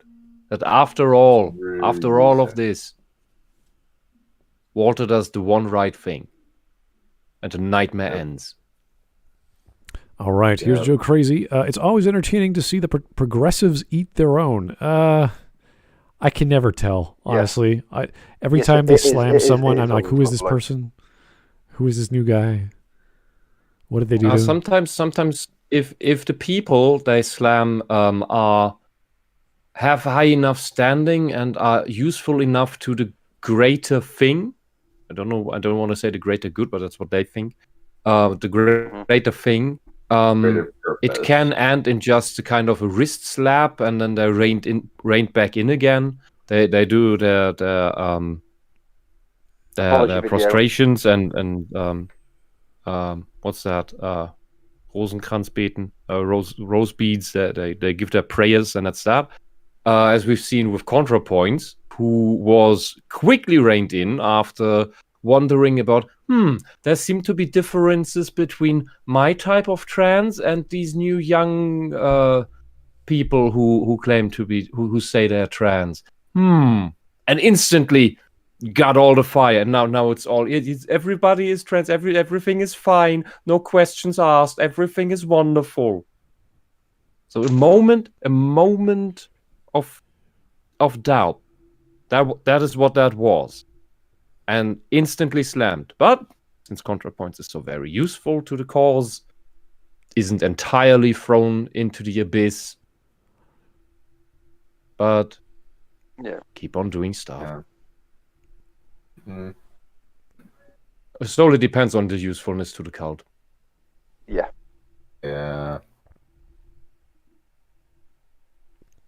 All right, carry on. Let's go. This is the blame back on Jesse. You left me to freak out all day long like I dropped the ball or something, and you're the one who took it. Shut up. creating a cycle of abuse where Walt is both Jesse's only ally and the one dragging him into more and more dangerous situations. The most heartbreaking example of this is that scene that we all know very well, when Walt sees Jane dying of an overdose and does nothing. Jesse was about to run away with her. He was about to leave Walt. He was about to start a new life with Jane. He had finally found the thing that Walt always promised him, happiness. But because that relationship didn't serve Walt, because Jesse was acting of his own will instead of what best served Walt, he had to destroy it. Oh, no, not just that. Walt also saw that she could also be blackmailed later. Yeah, that for one. But the other thing is, Walt is adult enough to see his girlfriend is a drug addict, and they're doing heroin together. This girl is gonna drag him even further down. They're never gonna get clean. Never, ever. That's why this is a horrible decision. Yes, it does serve Walt. Yes, from Walt's perspective, it also helps Jesse. Yeah, because if Jesse goes down this road, Jesse's probably going to die of a drug overdose. Yeah, and that is true for most of the situations where Jesse's life is an absolute mess, and Walt, despite furthering a life of crime, brings some order into Jesse's life. There's only one time I remember where Walt made it worse, and it felt like one of those moments of, oh, the show must go on, so we bring Walter back for the third time to Jesse to drag him back in. That felt a bit Saturday morning cartoonish. I don't remember which season that was, but it just kept repeating. It was repetitive, and it started to annoy me, and I wondered whether the show really wanted to go anywhere, which it thankfully did, or would just be this endless soap opera loop at that point, which it threatened to be, and thankfully what didn't turn out to be. But there was the point where Jesse was doing well in that big house. He had lots of stuff, and he seemed to be getting his life in order slowly, and he was starting to throw out his bullshit friends. That was a good time when Walt came back into Jesse's life at that time, and Jesse didn't want Walt to get back into his life. Walter did make things worse for Jesse. But the scene with the drug girl here, no. It's horrible of him to let the girl die, but in the long run, that's better for Jesse's life. At the end of the day, if Walt wasn't even there, she was going to die anyway. Walt didn't Probably. I mean, effectively, Walter shouldn't have even been there because he broke in. Yeah. So she would naturally be dead. Yeah. All right. Oh, man. Maggie, you always blame it all on the men, and the women are always innocent. Always the victims, even though they're kind of nuts. At least like Jessica Jones, she's clearly has been clearly been a drug addict for a long time, but because of that, the plane crash happens. Her dad's so distraught he doesn't causes a plane crash. Really sad. But that's just the phenomenal writing of the show. Okay, let's keep going. And afterwards, Walt continually blames Jesse for her death in order to manipulate him. All right, just drop the whole concerned dad thing and tell me the truth. Just tell me you don't give a shit about me, and it's either this or you'll kill me the same way you killed Mike. Just as Jesse was trying to... What? Maggie, he just talked about Mike, not the drug girl. No, the drug girl's called Mike in Maggie's head, so we'll go with it. What? Apparently. Mike is a female name in Maggie's head. Mike is a female name in Maggie's world. Like Nathan or Keith. Maggie, you're insane. I'm sorry. Seriously. Whoa! Well done, Wes. Michael, hey! I'm sorry. I'm ruining the joke, but by explaining it, but man, it's just the pressure, the fucking pressure. Maggie, you need She's just please nuts. get help. Please get help. Please, yeah. She'll never get help. It's never gonna happen. I mean, she's making money off of the insanity, so why should she get help? She can afford a pool so big that she thinks having a pool is middle class. She probably thinks she is middle class. No, she thinks she's the lowly working class. She's going to be dancing with Dick Van Dyke. She's like an Mary actress. Bull crap. She's working hard making videos.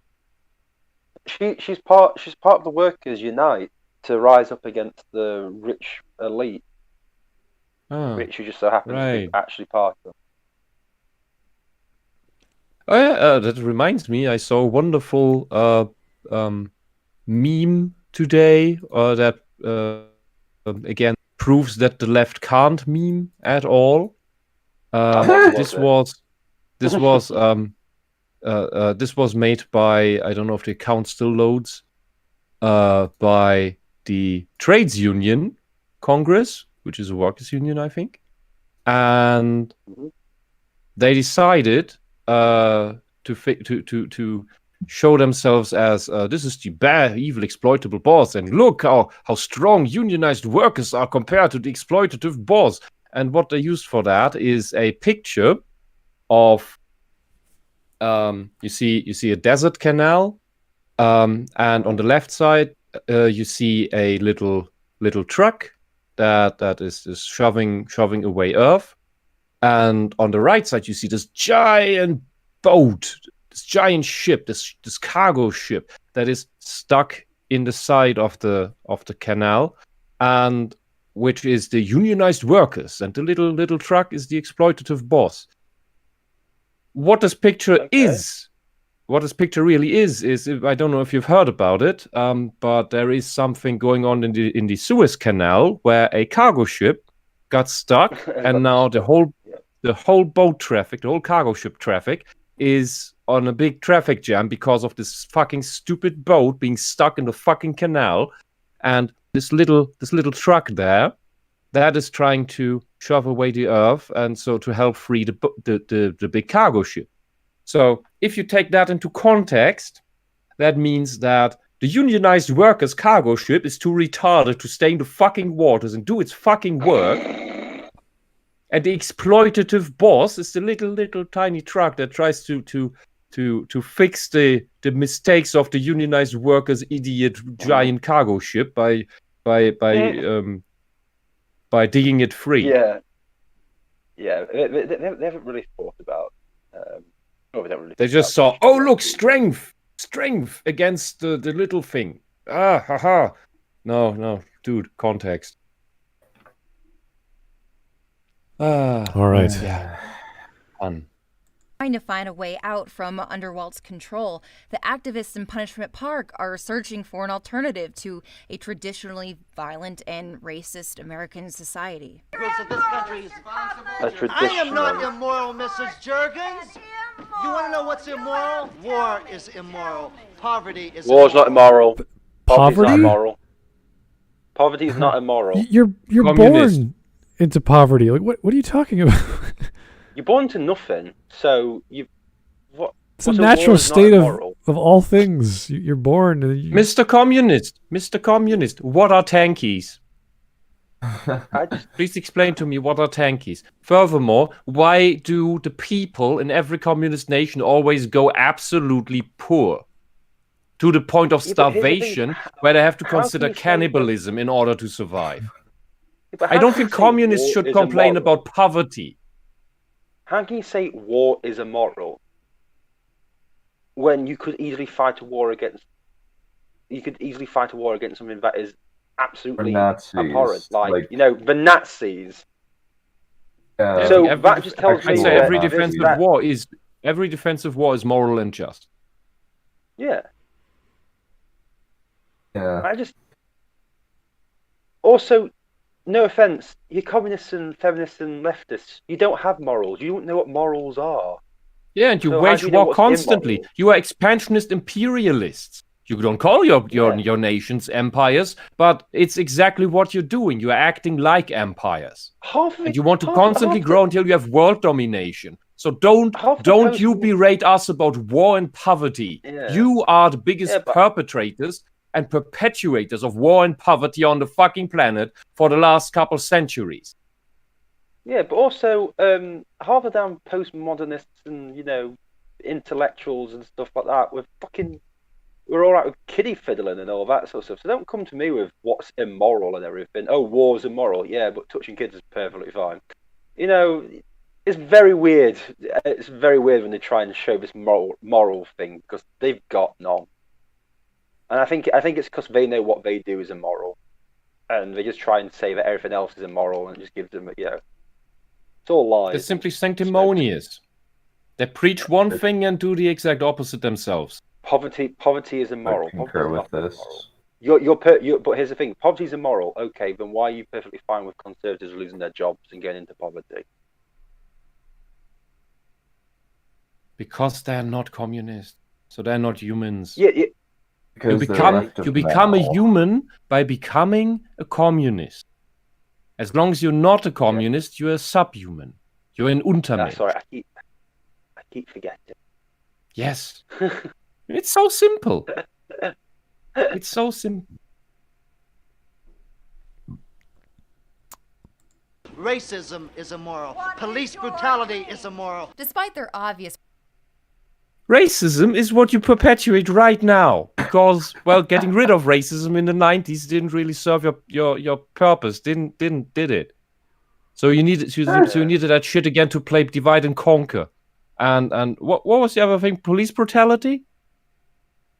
I grew up in East Germany. Should I tell you stories that my family went through, that the families of my friends went through, because of the police brutality of you fucking communists? And your secret police and your torture. And you abducted family members because neighbors who didn't like them said, oh, they said a bad thing about the party. Yeah. And if you're lucky, if you were lucky, you saw your uncle or your husband or your brother or your sister or whomever a couple days later beaten up with broken bones on your porch. If you were lucky. So you fucking assholes, don't berate us in any way about police brutality. Yeah.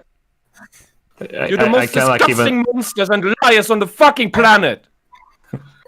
These people are like the ones that try to tell you that the gulags were actually cool places. I actually met someone. They had minimum wages in the gulag. Yeah, you could date the daughter of the warden. It's such a cool place too. Some camp. What's the minimum in Siberia? Wage? A penny a year? That's pretty minimum. The minimum wage was, well, we'll just make up and say it like that because no one will actually ask us. One vodka. The minimum wage is you get food today. Yeah. Yeah, they're all liars. They're liars and cheat. Wait a few years for Trabant. I just Trabant. You have for years. I've just got to the point where it's all just disgusting lies that they just say, and it's quite clear. It's all projection. Everything these people say is just projecting what. I'll tell you a quote from a socialist you probably haven't heard of. His name is Walter Ulbricht. Walter Ulbricht was the architect and first chairman of East Germany, and so he called himself a democratic socialist. There is no such thing as a democratic socialist. That is only a nice word, because all democratic socialists are socialists. They only give themselves a democratic veneer so that you get the impression that there is some democracy happening, similar to the European Union. Walter Ulbricht said in 1945, just after the war ended, in his plan to build East Germany, that it needs to look democratic, but we need to have it all in our hands. That is his exact words translated from German. But that is his exact words. Es muss demokratisch aussehen, aber wir müssen alles in der Hand haben. Those are his words. That's what I just translated. That is exactly what East Germany became, and what all the Soviet Union was, and what China is, and what North Korea is, and what Cuba was. If you had some democracy there, I didn't check that, but in the end, it's just a tyrant. It's just a tyrant on a chair who calls himself some supreme something. Some dear leader. You know what leader means in Germany? How you translate leader into German? It means Führer.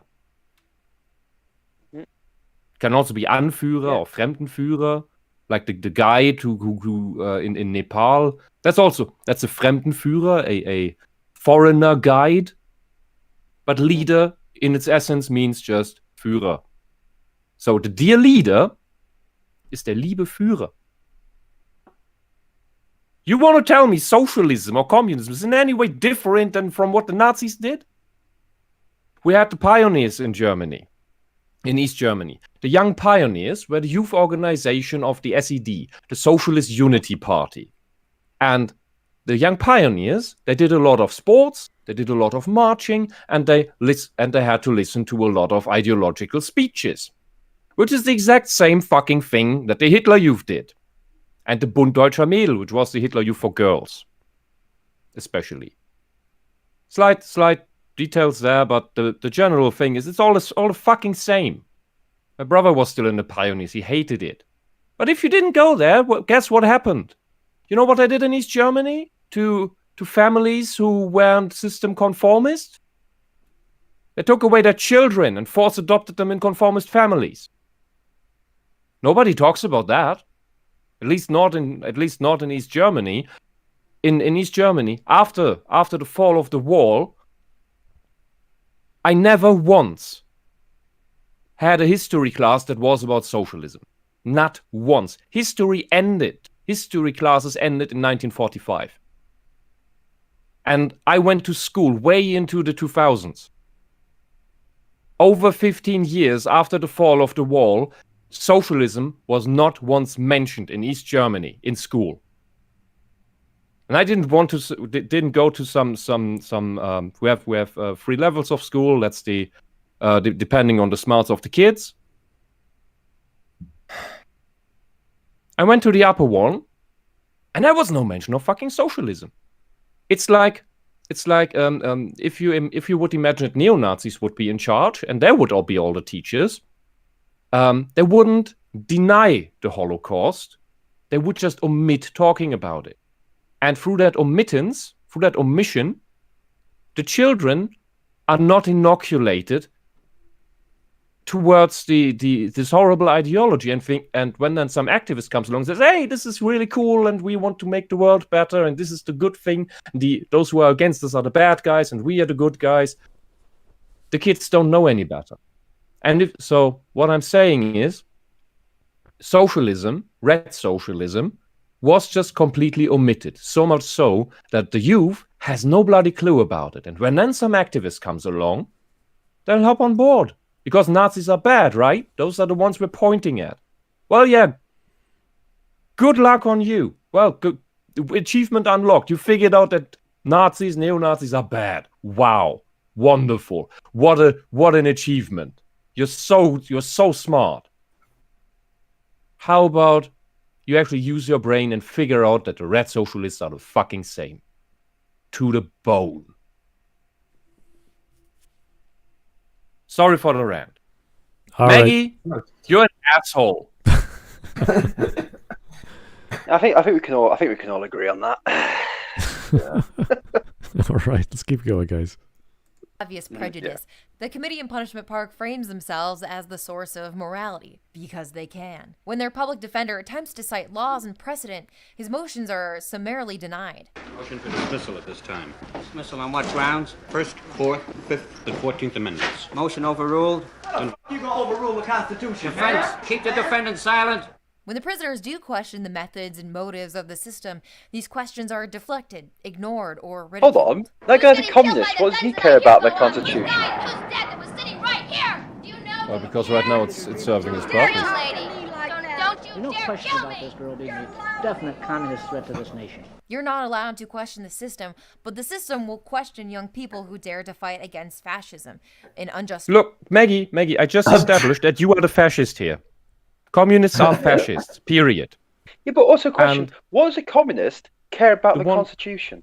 Yes, the communist cares about the Constitution as well as human rights as long as the communist benefits from them and is not in power yet. Once the communist is in power, he'll get rid of the Constitution and everything it stands for because he never stood for it. And it's like closing the door behind you.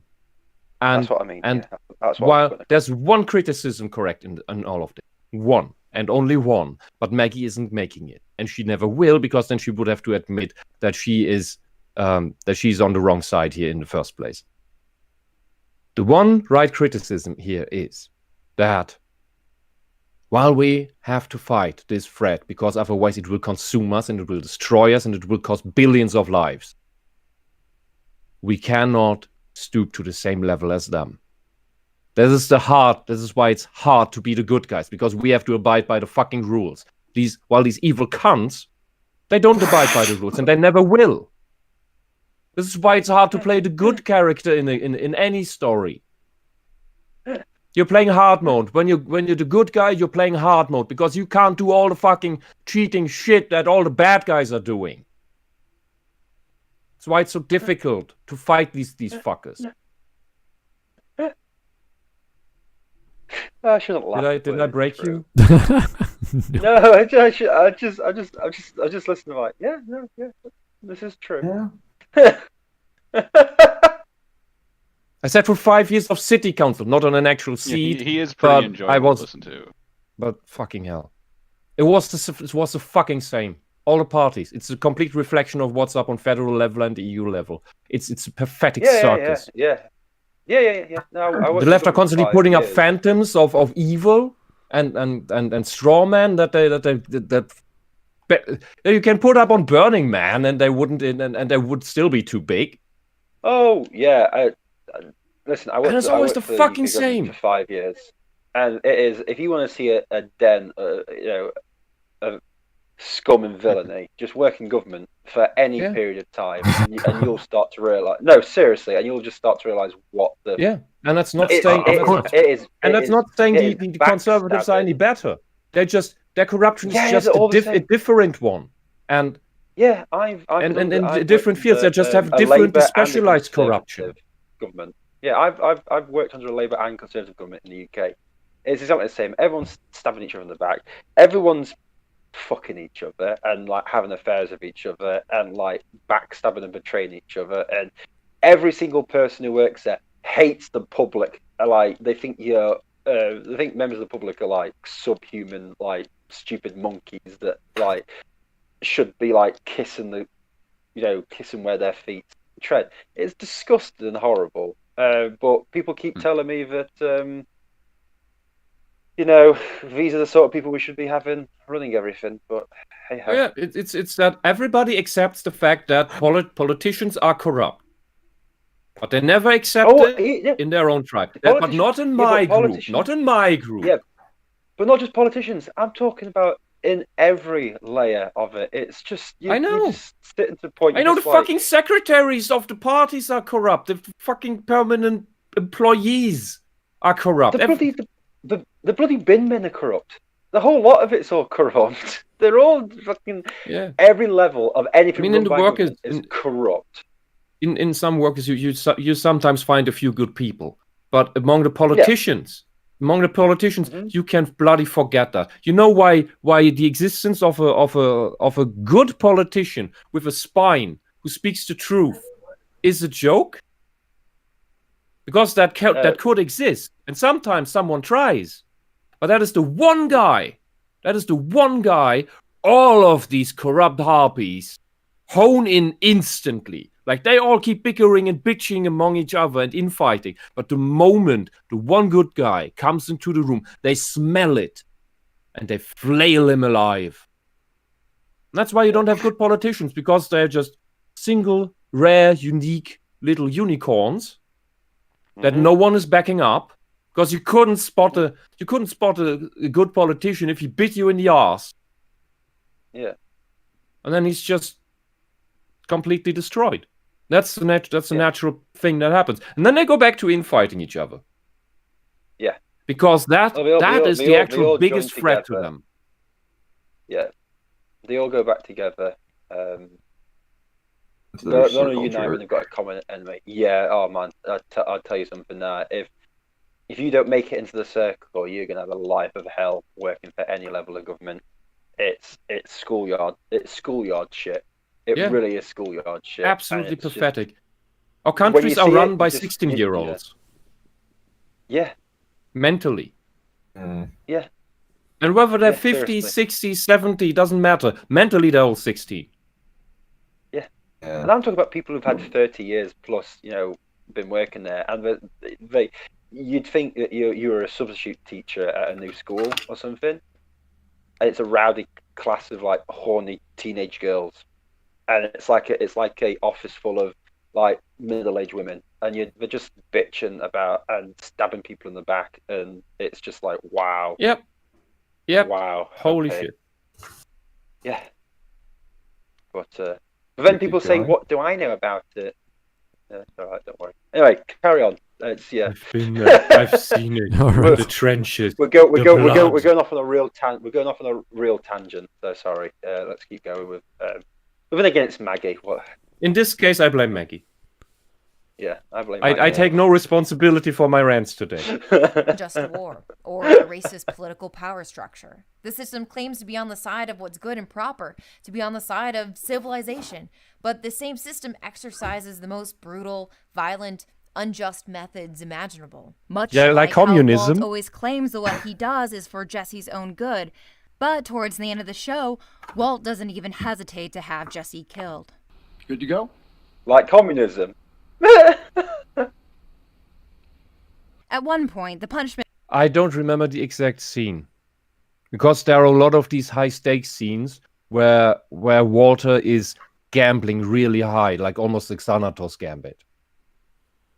So and since Maggie is misinterpreting absolutely everything, I have to call into question whether that scene would actually be what she is saying it is. No, actually, like what happens is that like Walter just sells out like Jesse. So he doesn't know that he's gonna get killed or not, but they definitely take him because he knows the recipe for the formula for the blue mat. Okay. So on that, so she's actually accurate for once. Also, like there's like problems with the fact that like he puts out a hit on him because I think like he like believes that like he's been sold, that Jesse has sold him out to the EA because like he gives they're falling out a couple times. So when this is during a falling out between the two, then it makes sense that he's throwing Jesse under the bus. Because why? Yeah. Why should you still care about someone threw you under the bus like that? You betrayed me. Why should I care about you? That's me, and I don't care anymore. Oh, Tommy. Yeah, so that is way that is important context for that scene to happen. It's not that it's. I have this strange feeling that people like Maggie do not understand character growth and think the characters are always the same and the relationships between the characters are always the same, and therefore or that's something another thing. It's some that they mess up. I don't know how to phrase this. They do not understand linear time. They don't understand basic human interaction. Yeah, but the time thing I think is important because I've seen this a couple times that characters do things later in the show after a certain change in character or growth or destruction or some whatever else, different phase in their development, and people like Maggie then project this behavior then onto what the character is in beginning. Like the character has the same traits that the character has at the end after the change. Like that's all the same. That all trades exist at the same time, which is not how things work. This is something I've not managed to articulate this easily yet. Right. But it's a pattern I think I'm seeing with I think people. One of the things, especially in stories of interpersonal conflict, a critic will usually not talk about character development, or they won't define what character growth is to them so we can understand what they're saying, because they just see, oh, this person has changed. You're like, okay, what did they do that made them change? What choice did they make? What conflict did they resolve? And they usually just see it as a series of things they had to do to get to the next part of the story, as opposed to where's the personality? Where did it start and where did it go? And we can see with Walter visually as well as personally, his personal relations are all different from the start of the story. And that's fine. With Jesse, his life is... with his wife is very different. His son hates him by the end. Like, his son, like, sees him as, like, you're a monster. Which, to a certain extent, he is. Yeah. Right, so we can do that with Breaking Bad. With other stories, other movies, we can't as clearly. And yet people love these stories. Oh, like they talk about the sequel trilogy a lot because it's popular. And they say, Ray has all this character development. I'm like, which choices does she make? What growth what goes through her? Where does she start as a aloof, genius, desolate person? And where does she end up? Exactly the same way. I don't know. I don't even know if she even goes through a change. It's so obscure. No, she doesn't. She doesn't. And this is the thing that I want to get to, because what I just tried to explain, I hope I did it somewhat enough to that people could follow. If you take that, what I explained, what I'm seeing with them, you could also say that they are not able to perceive change. Yes. When you take that notion, that inability, and with that try to write a character, write a story, you get the comics and the TV series and the cartoons that SJWs are writing. The characters never change. They have all the traits all the time. At the beginning, at the end, they're the exact same. Because they cannot see change in the actual stories, in the good stories, they're not able to reproduce this. They do not understand the whole concept, and it's, to me, it seems like they don't. Why I said they don't understand linear time is also when I have attempts at discussions with them, the arguments they bring up, they don't make chronological sense. Like when things happened here. They make post hoc propter hoc fallacies without end. They make they justify things that happen now with stuff. For example, they justify stuff they do to you in the future with no, and the other way around, because it's, to wrap my head around this shit. Stuff they did wrong.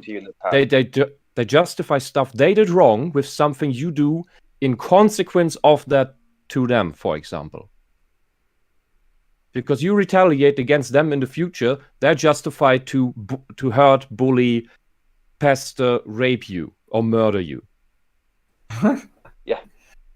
Yeah, no. And this is why I think they do not understand linear time. Okay, well that's more of a... They pretty much just exist in the here and now, and whatever is what they believe is the right thing is what they will go with, regardless of whether it's good in the past or the That's future. a simpler way to put it, yeah. Anyway, let's keep going. Punishment Park Committee interrogates a draft dodger, blaming him for not doing what they consider to be his civic duty. But this singular man didn't choose to go to war against Vietnam. The president and war profiteers decided to go to war under a questionable pretext. Do you know what's going on in the world today? Do you realize what's happening about the Chinese crossing the North Vietnam border, and we are now bombing within 5 miles of the border? They expect this young person to travel to the other side of the world and put his body, his life in danger to kill strangers. Yeah, Maggie. Maggie. You shouldn't have come here on D-Day. You shouldn't have fought the Nazis. You should have just let them be and do their thing, because it's on the other side of the planet. You had no business here. Yeah. Because it serves their interests. We were just told by the senator the menace that faces us around the world, and here you sit as if this was a picnic. You got handcuffs on, and this is a picnic. Both Punishment Park and Breaking Bad use the imagery of people shackled in the desert, restrained and deprived of basic comforts, so that the authorities can remain safe and profit off of their suffering. What? Well, What? Junior is one of the What the fuck was that? Maggie, press. Breaking... Yeah, go on. There's no carry on. Just say what you want to say. That last point was just so... Maggie, in... bullshit. Yeah, okay. In Punishment Park, you have a questionable, likely corrupt, and even anti-American, because anti-constitutional, government program running. That is, by the way, completely senseless. In Breaking Bad, you have actual, direct, open criminals. There is not even the attempt at arguing for any of this being legal. This is just criminality, pure criminality. And this is against the innocent, not against people who had done anything. Jesse could have a better life. Moron at multiple points in the story. You know, Breaking Bad is you can break it down to most of the time really bad people doing really bad things to other really bad people, because that's what the world of crime is. Even though like they do it with a lot of style, charisma, it's very exciting, at least in terms of when it's filmed, not when it's actually in real life. Oh yeah, but look at all the gang violence, for example. Lots of shootings, lots of murders happen with illegal weapons, not legal weapons. So restricting more legal weapons is not going to take the illegal weapons of the gangs or whatever away. And they keep shooting each other. They die all the time. None of these gangs are good guys. So it's bad people killing bad people with illegal guns. None of this is in any way sanctioned by society or even an attempt by way of legitimizing this over several steps, as is done in a corrupt government. But this is just it's just illegal. It's just chaos. Also, I'm still going to mention this. The whole Punishment Park is fantasy. It's not real. Mm-hmm. Yes. So I don't understand why she's bringing it up, really. Yeah, it's literally the fantasy of a left-wing extremist in the 60s and 70s. It sounds to me like he was projecting something. Yeah, no, it's literally what a British person's belief, a radical British person's belief of the American government. So why are you taking this as fact? What the fuck is it? Yeah, I'm not sure, but I also get this vibe from Maggie as if she is presenting Punishment Park as something realish. It's weird. Yeah, I mean, she said it's a movie, but the way she's presenting it is so weird. I don't know. Yeah, she's actually presenting it as an actual documentary. Like, this really happened. It's like, did she? I must have missed the detail. But... No. But the way she's talking about it, it does feel like it does feel like she's going. This is like it's a pseudo documentary, but it's like it's real. It's like. The reason it comes off that way is because she's presenting the country as if it's a given that the real life America is corrupted, and that's why this media is relevant. Yes. That's why it comes off that way. Yeah. I agree. Yeah. Okay. In the most basic sense, yeah, real life America is corrupted, but that is by several interest groups of different ideological directions. One of them, by the way, Maggie, is yours, and yours seeks to abolish the Constitution. That is the stated goal. Don't skirt around it. In Germany, we have the same problem. We have communists here who are now starting to talk openly about changing our basic law, our quasi-constitution, into its opposite. They're trying to invert the most basic parts of it to make it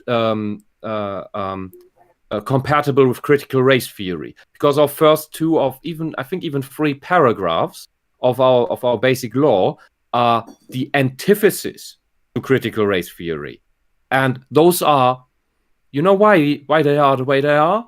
Because that's the lessons we learned from World War II. That's the lessons we learned after the Nazis. Do not repeat their atrocities. And these communists seek to abolish that and invert it into the very thing that is what the Nazis would love to make it. So don't tell me that you are against the Nazis. You are exactly like them. And the joke is that technically, this intention should reveal them as trying to subvert the Constitution, which should trigger one of the later paragraphs. I think it's not 24. It's another one.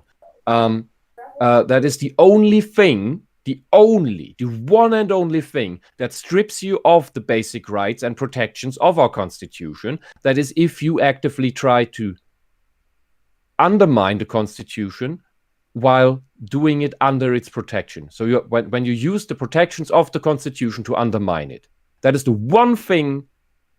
That's the one thing that strips you of its rights and protection. Sadly, that is very hard to enact. It's a good thing that it's very hard to enact, so that it's not easily abused. However, I believe it is so hard to enact that it will rather never be used, because by now we even have a communist in our Supreme Court at this point, as well as several constitutional courts of a couple states at this point. So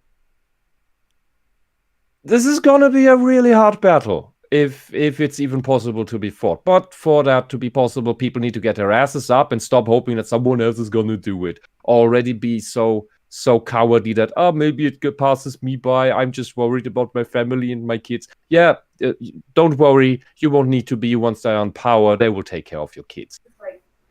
Kids, if they are allowed to have any. There's so much for these videos. It's just, there's so many layers to Maggie's videos that just go beyond what she's actually talking about. Because she's not actually interested in talking about these subjects. She's just using them as cover for her rambles. Crazy ideology. Yeah, it becomes so clear because there's no reason to put these two things together. There's absolutely no reason to put Breaking Bad and Park together. They are not alike in any way. It's just the fact that she wanted to talk about fascism and all, a horrible American government, and she wanted to talk about Punishment Park versions of it. And it's a bit like, but I'll bring in Breaking Bad because that's what the kiddos will remember with stuff. This is such a very popular. It's also really popular with like a lot of film goers. Like it's being as an example of good writing. Yeah, this whole video is such a bad attempt at equating things. Here is John Doe, the Average Joe. Fish formula. Popular media plus another with my ideals related only by a small trait equals this abomination of a video equivalent to a rushed high school essay. It's, I would say, worse than a high school essay. This is something someone rambles to themselves in the middle of the night when they have some sort of aneurysm or, I don't know, some sort of attack. Mental breakdown, anxiety. I don't know. It's like, it's all related. It's all connected. This scene from 1971 movie about the bad government, which is happening today, is related to this other scene in the desert. You're like, oh, happening today, like the Biden administration. Well, as a Canadian, Maggie, you're so progressive. I don't know what you mean. Yay. Yay, I don't know what you're talking about. Isn't it so great? Yeah. I like geriatrics for the world leaders. They're great. No, honestly, like these, like the example that like she's bringing up the 71 movie. Like, what are the chances are that she's even misrepresenting this movie as well? What if like all those participants, those prisoners, were like rapists, all of them, and like just doesn't mention it because that's okay for in her book? Because like we don't know, we don't know anything about it. Like we just have to take it as like granted that like that's the plot of the movie. Well, she likes Wonder Woman 1984. We know she's okay with rape. Yeah, Well, so, exactly. She's a far leftist. Of course, she's okay with rape. God's sake! What? I mean, I had it. Everyone's always fine. Bloody sick, to be honest. All right, let's go. Discussed aspects of Breaking Bad, particularly the show's exploration of how our bodies are used to determine our usefulness to capitalist society. Well, please, no. What is that language, Maggie? Our bodies are used to what? Maggie, what the fuck? If anyone is dehumanizing people, the first is communists. Have you seen factories in Soviet Russia? Or like anywhere in Eastern Europe, or like like in the Soviet bloc, pretty much. It's China. And don't get me that, oh, well, now China is turning more fascist because Xi Jinping is praising Hitler in his public speeches. And how he loves Mein Kampf, which is actually true, by the way. God, yeah, those things are not shown in the West, Western media that easily, but you can find them. But China has always been like that. Have you seen North Korea? Bodies mean nothing to them. Just another one. Korea, capitalism may be a horrible beast, but at least it can be chained. I'm just wondering, Wisp, are you on about North Korea or are you on about North-South? Capitalism is a controlled monster. What? Batman is like that. He is controlled capitalism. I don't know if I was around then, but who was that who claimed that he was in northern South Korea? Renegade Cut. He was teaching English. In northern South Korea. Yeah, that's called Seoul. That's the capital city, you dunce. No, I think he meant to say Northern Korea, but realised that might, you mean that might be too obvious. He tried to self-correct himself. I was in Southern Korea of Northern... Middle Korea? Bad script writing. He was middle crew with all the orcs and. That's the place where they play the StarCraft. That's shit.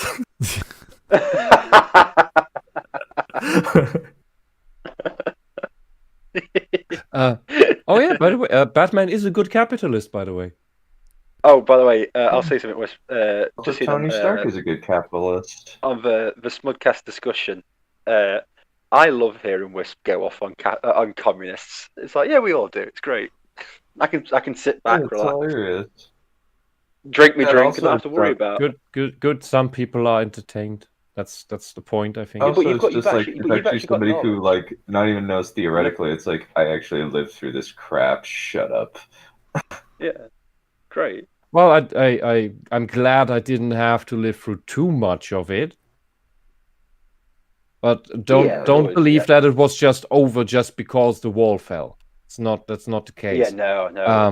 You don't have stuff like Kosovo and stuff with Yugoslavia in the 90s. Oh yeah. Because everything was perfectly fine. Like yeah. And East Germany, you can argue that it got through the whole shebang relatively well.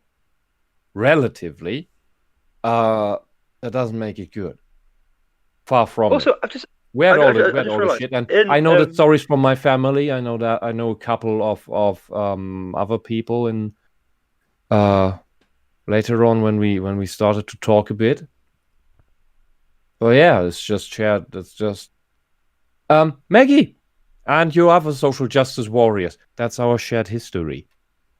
That's our lived experience. Are you denying it? Mm-hmm. Yeah, exactly. Genocidal fuckers. No, seriously, we laugh about it, but they really wouldn't like think twice about genocide and the whole lot of it, and they know it. But they do it behind smiles of compassion and caring. But they never forget when a socialist or communist talks about human rights this, human rights that. Actually read the Human Rights Charter and then tell me that socialists are for that. Tell me that socialists are for free speech. The Soviet Union torpedoed the writing of the free speech paragraph. It could be much better. Who here remembers Dolores Umbridge? That's what these people are. They're like, deep down. Believe it or not, deserve to be punished. We brought that up yesterday, didn't we? Yeah, we brought it up yesterday. Yeah. And you hate it. It's like, oh, don't talk about Harry Potter. It's like, oh, no. There's a villain in there. Yeah. Oh yeah, no, yeah. I hate Harry Potter, but you can bring these things up perfectly fine. I'm not going to hold it against you. Sorry, I'm still hung up on that one, but I just like if that people notice this and remember it and maybe spread it around. Not just read the Human Rights Charter, but notice that private property is a human right. And socialists and communists are against that. So you cannot tell me that these people are for human rights. Private property is a human right. Socialists are against that. Period. Walter continually overlooks his own son. He's the last to know that his son has chosen to go by Flynn instead of Walt Jr. Flynn? Yeah. So? He lets Flynn ruin his relationship with Skylar just so that Walt can reap his praise. You may not love him anymore, but I do. But even though Flynn continually sides with his father, Walt treats Jesse as the son he never had, the one that is able to help him pursue money and power. Flynn doesn't fit the narrow confines of what Walt thinks a able-bodied man should be. Walt neglects his own son and puts his life in danger, all while using the mirage of a father figure in order to keep Jesse under his wing. I wouldn't say that at all. Because, they have trouble connecting. His son is frustrated because of his disability. That is not uncommon. Some people. He has palsy, right? And it's actually cool that the actor himself actually has the disease that his character has. They just integrated it into the script. Oh wow! Cool. So he's that's not an act. That's not an act when he's on the show. He is actually he actually has that particular disability, but he still acts through it and he does it really well. Yeah, that's awesome. That's great. Because I liked his acting. And there is and I've seen in real life. I've seen both the people who, and especially when you go through puberty and all of that, who are really frustrated at their disabilities, especially when they're painful, of course, because that puts constant stress on you, and people who just act as if they don't even have that. I was at when I was little, I was at a swimming competition. I was really bad because my instructor was so bad. I didn't even know that to put the fingers together, for fuck's sake. I was maybe 8. I was quite little.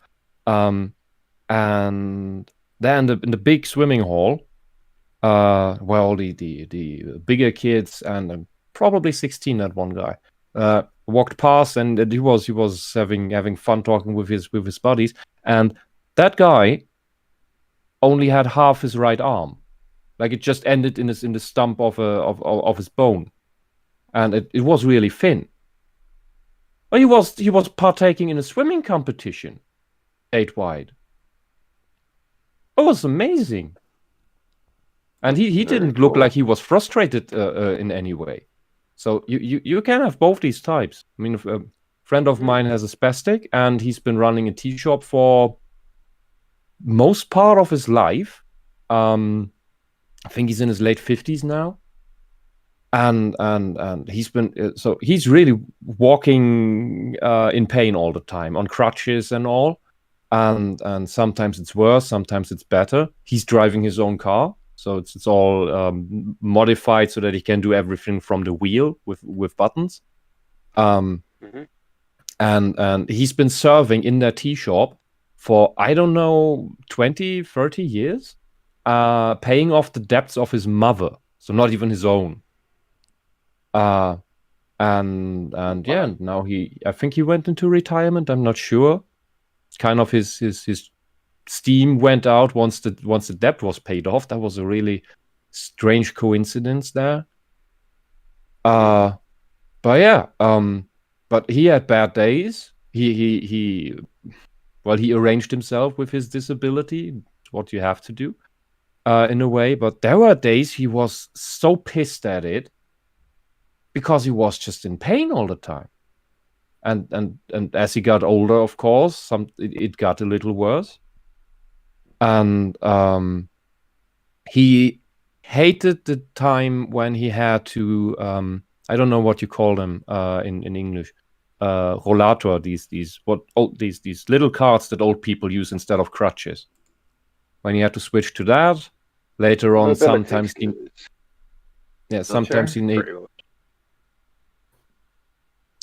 Yeah, that'll be what it is. He was on his crutch. Okay. And later on, sometimes he even had to use a wheelchair, but then he always tried to get back to crutches.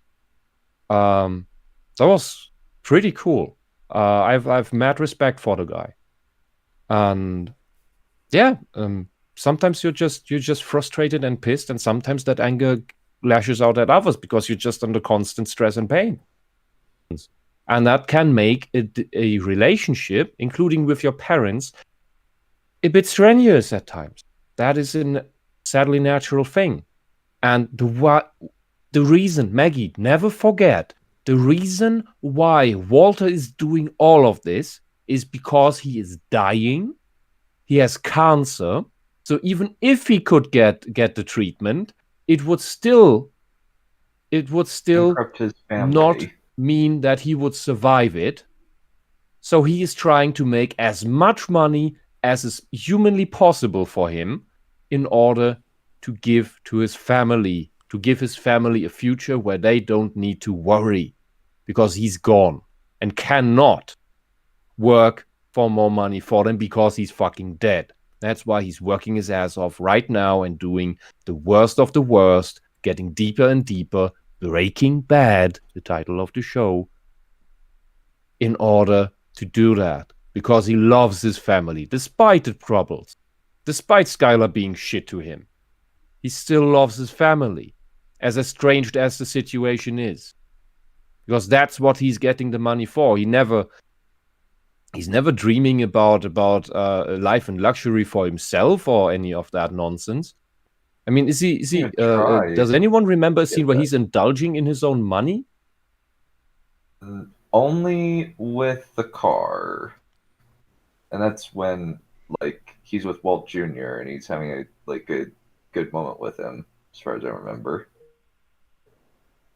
That's the only time I remember that. I would still really go into have a happy family life thing. Mm-hmm. Walter understands he needs to lay low with this. Even though, like, he's making millions of dollars, yeah, he loses most of it because he gives up most of it to save Jesse and just to say, hey, bye. Bye, Felicia. But like most of this like comes from that like he feels like he put like so much work into his entire life. Like he has done that research, and then like what's that? I can't remember like those character names, but like he established that company, and those two people at the very beginning of the series are like discussed that they just like kind of like used his research and like went away with the money, and like he barely saw any of it. Sold. And then they became sold. I think he sold his shares because he thought he was, did sell it for like a few $1,000s. Yeah. Yeah, but then he like ended up regretting that mistake when they got like huge. Yes. He just wants to provide for his family. That's all his character is pretty much, and he just doesn't want to rely on others. That's his he's very prideful. Yeah. I can imagine that if he could, he would skip on Jesse. Definitely. That's the idea of the pride of poverty or the pride of humility. Mm-hmm. Okay. Keep going. Yep. Yeah. I'm the one who's the father here. Just as Jesse's last moment is him finally being free, Flynn's last moment is finally standing up to Walt, finally seeing that Walt's obsession with being the patriarchal figure was putting all of their lives in danger. No, what you did to Mom, you asshole! You killed Uncle Hank. I don't want anything from you. The inherent ableism in patriarchy and capitalism. Whoa, slow down there. What? There's so many words at once that make Maggie. And you say patriarchal figure. What the fuck? There is an inherent ableism in patriarchy. What does that mean? How is patriarchy ableist? Because only people with legs can be dads. I don't know. Because like they get to have like lung cancer. Maybe because the patriarchy looks for meritocracy and cares about whether you're a mature human being, woman. It's kind of redundant to say like we want able-bodied men to be leaders or something like that, because when you say patriarchy, you're implying men are superior or men are doing this and women are not. But I don't think it's. I think Maggie Thatcher wants a word with you, Maggie. Yeah, I don't think they refer to like non-disabled men, just men in general. So I don't think ableism has. I'm gonna be brutally honest here. But a guy who's paralyzed from the neck down, I don't particularly want, charging into battle. Right. Right. I mean, that's obvious. It's a bit like, I think there are more useful places for Stephen Hawking. Also, he's not yelling at his dad about, like him, the patriarch or whatever. He's yelling at his dad because he thinks he killed his beloved uncle, who's been more of a dad to him, and also like just how he's been like kind of a criminal who's been vilified in the media as this like sociopathic drug runner. Yeah, quite a difference there between standing up to your imposing father who annoys you with rules and all of that nonsense, and you murdered my uncle. Big difference. Yeah. But he's not shouting because that don't exist. Yeah, because he's part of the patriarchy. Is he part of the patriarchy because he's a white straight male? Is that literally it, Maggie? Because he's a criminal. Because those things No, are he's a white. No, he's part of the patriarchy because he's a white straight male. As a white straight male, you are automatically in the patriarchy, regardless of anything. There's a slight male bias, but it's still like not taking it, and that's a simplistic term for what's actually happening. Yeah, and let's not talk about Saudi Arabia. Hey, the Middle East is now white, so they can get lumped in. Yeah, people Syria is the white. Islamophobia is awful. It's just like, well, it actually makes more sense because we are genetically closer to them. Islam is sexist. They are sexist. Nah, Islam is feminist. No, Islam's feminist. Really? Step on me harder, Daddy Islam. That's what they all say in the feminist circles. Yeah. So, what was it now? Patriarchy is ableist, or capitalism is ableist, or both? There's a lot of words. Let's just rewind so she can just. I think it's just word salad buzzwords to give the social justice watchers here a boner for the nice words. Arousal. Yeah, probably. All right. A hierarchy, depending on how much labor we're able to do, is also reflected in Hank's storyline when he falls into depression, no longer able to walk. Or when Skylar is pregnant. No. That's a very simplistic way of putting that. That is very, very simplistic way of putting that. No. Maggie, when you are sick, you shouldn't work. He's a police officer who wants to get back on the job and doesn't know if he will. Yeah, he wants to be responsible. He wants to matter. And I don't know if you knew, Maggie, but there was, I don't remember the name anymore. It's not that old a story. There was a morbidly obese man who basically lived in his bed and didn't move out, just ordered food home. And he was taken in by the authorities because he was found out to be running one of the biggest drug operations in the area, just with his laptop in his bed. Morbidly obese. Probably couldn't do a normal job. But he had the brains to do that. So he's so morbidly obese, anyone would call him disabled. But he made millions. What about that ableist, She said it Maggie? like Because she said he knew the what hierarchical thing like it's a problem. Like she thinks that people who don't do as much work should be higher up the hierarchy. What kind of a solution is that? Laziness is built into communism. Lazy people do believe they should be higher up, so they do less stuff. Well, they believe they do less stuff because they think that the people above them are not working as hard as they are. In reality, it's usually the opposite case. Yeah, I think it's again the lazy people are projecting their own laziness on those higher ups and think, they don't do much more than I do, so I should have that job. I should get way more praise for what I don't do, and while they at the same time they ignore the people who are on the same level as them, actually working hard, and they wonder, why are you working so hard? I'm not working so hard, and I get this much money. And then they feel betrayed when the hard worker actually gets promoted. Yeah. It's a bit. I think we've had fairy tales about that kind of thing in the past. The German name is Frau Holle. Crazy philosopher would probably know what I'm talking about.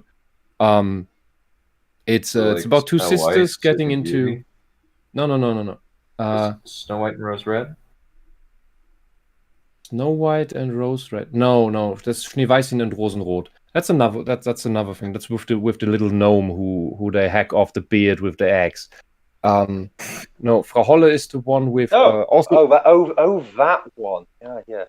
Yeah, two sisters, and one sister gets into, well, not heaven, but some heaven kind of thing in the clouds.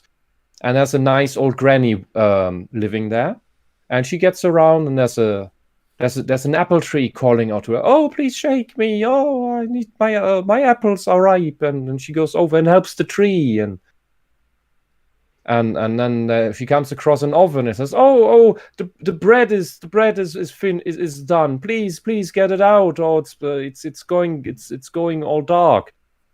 It's going all black," and she helps get the bread out. And then she gets to the house of the old granny, meets her, and helps her clean up and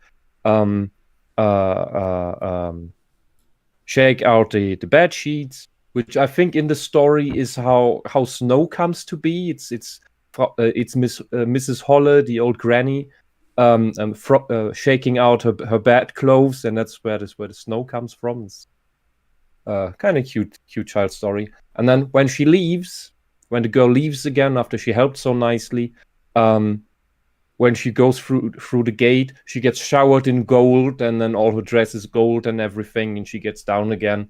And her lazy, jealous sister says, "Oh, you went there and you got all this? Oh, wow, then I'm going too." So the lazy sister gets up into heaven, Mrs. Hollis' heaven, and she comes across the apple tree. "Oh, please shake me, my apples are ripe. Help, please help." And the lazy envious sister just goes, "It's too much work. Fuck you." Gets along the oven. "Please help me. The bread is about to be ready. Oh my god, so painful, so hot. Oh god." And she says, "Fuck it. That's way too hot for me. I'm not gonna help you. Fuck off." Gets to Miss Holle, and she's a complete cunt all the time, doesn't do anything. She just wants the reward. And when she then finally leaves, goes through the gate, she isn't showered in gold, but in tar. And she's super pissed about it, and she gets down back to earth, and she's super pissed. "Look at me. I'm full of tar. This was a scam. Why am I not showered in gold?" And that's basically SJWs and communists. They don't work, but they want the reward, and then they're pissed they're not getting it. Oh, Gold Mary and Tar Mary would be the literal translation, I think. Okay.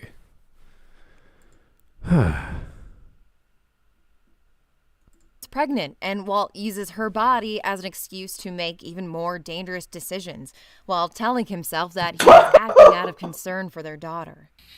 Well, I missed that one. Or when Gus's partner is executed. Gus being gay is seen as a mark against his manliness. Gus was Must be what? Or trimmed Gus by is his business gay? partners in order to become more of a man. Our bodies are the final frontier of control. Get a big Oh no, the final frontier. What? Our bodies are But final Gus frontier of Gus control. Fring is gay? I don't... Yeah, I don't know where she got It's that like- from. Gus has a family. I think it was an insinuation. I don't think it was actually stated. Is that one of these, I was he's always gay-coded thinking- bullshit things? Kind of, yeah. I thought he was- That's I stupid. thought that he was like the guy there was just a friend, business partner. it was a business family partner. member. Gus just, to me, comes across as one of these hyper stoic OCD, super self-controlled guys that just emanate this aura Question of before- "don't mess with me."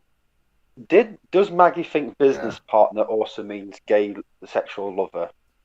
Maybe The she answer thinks is yes.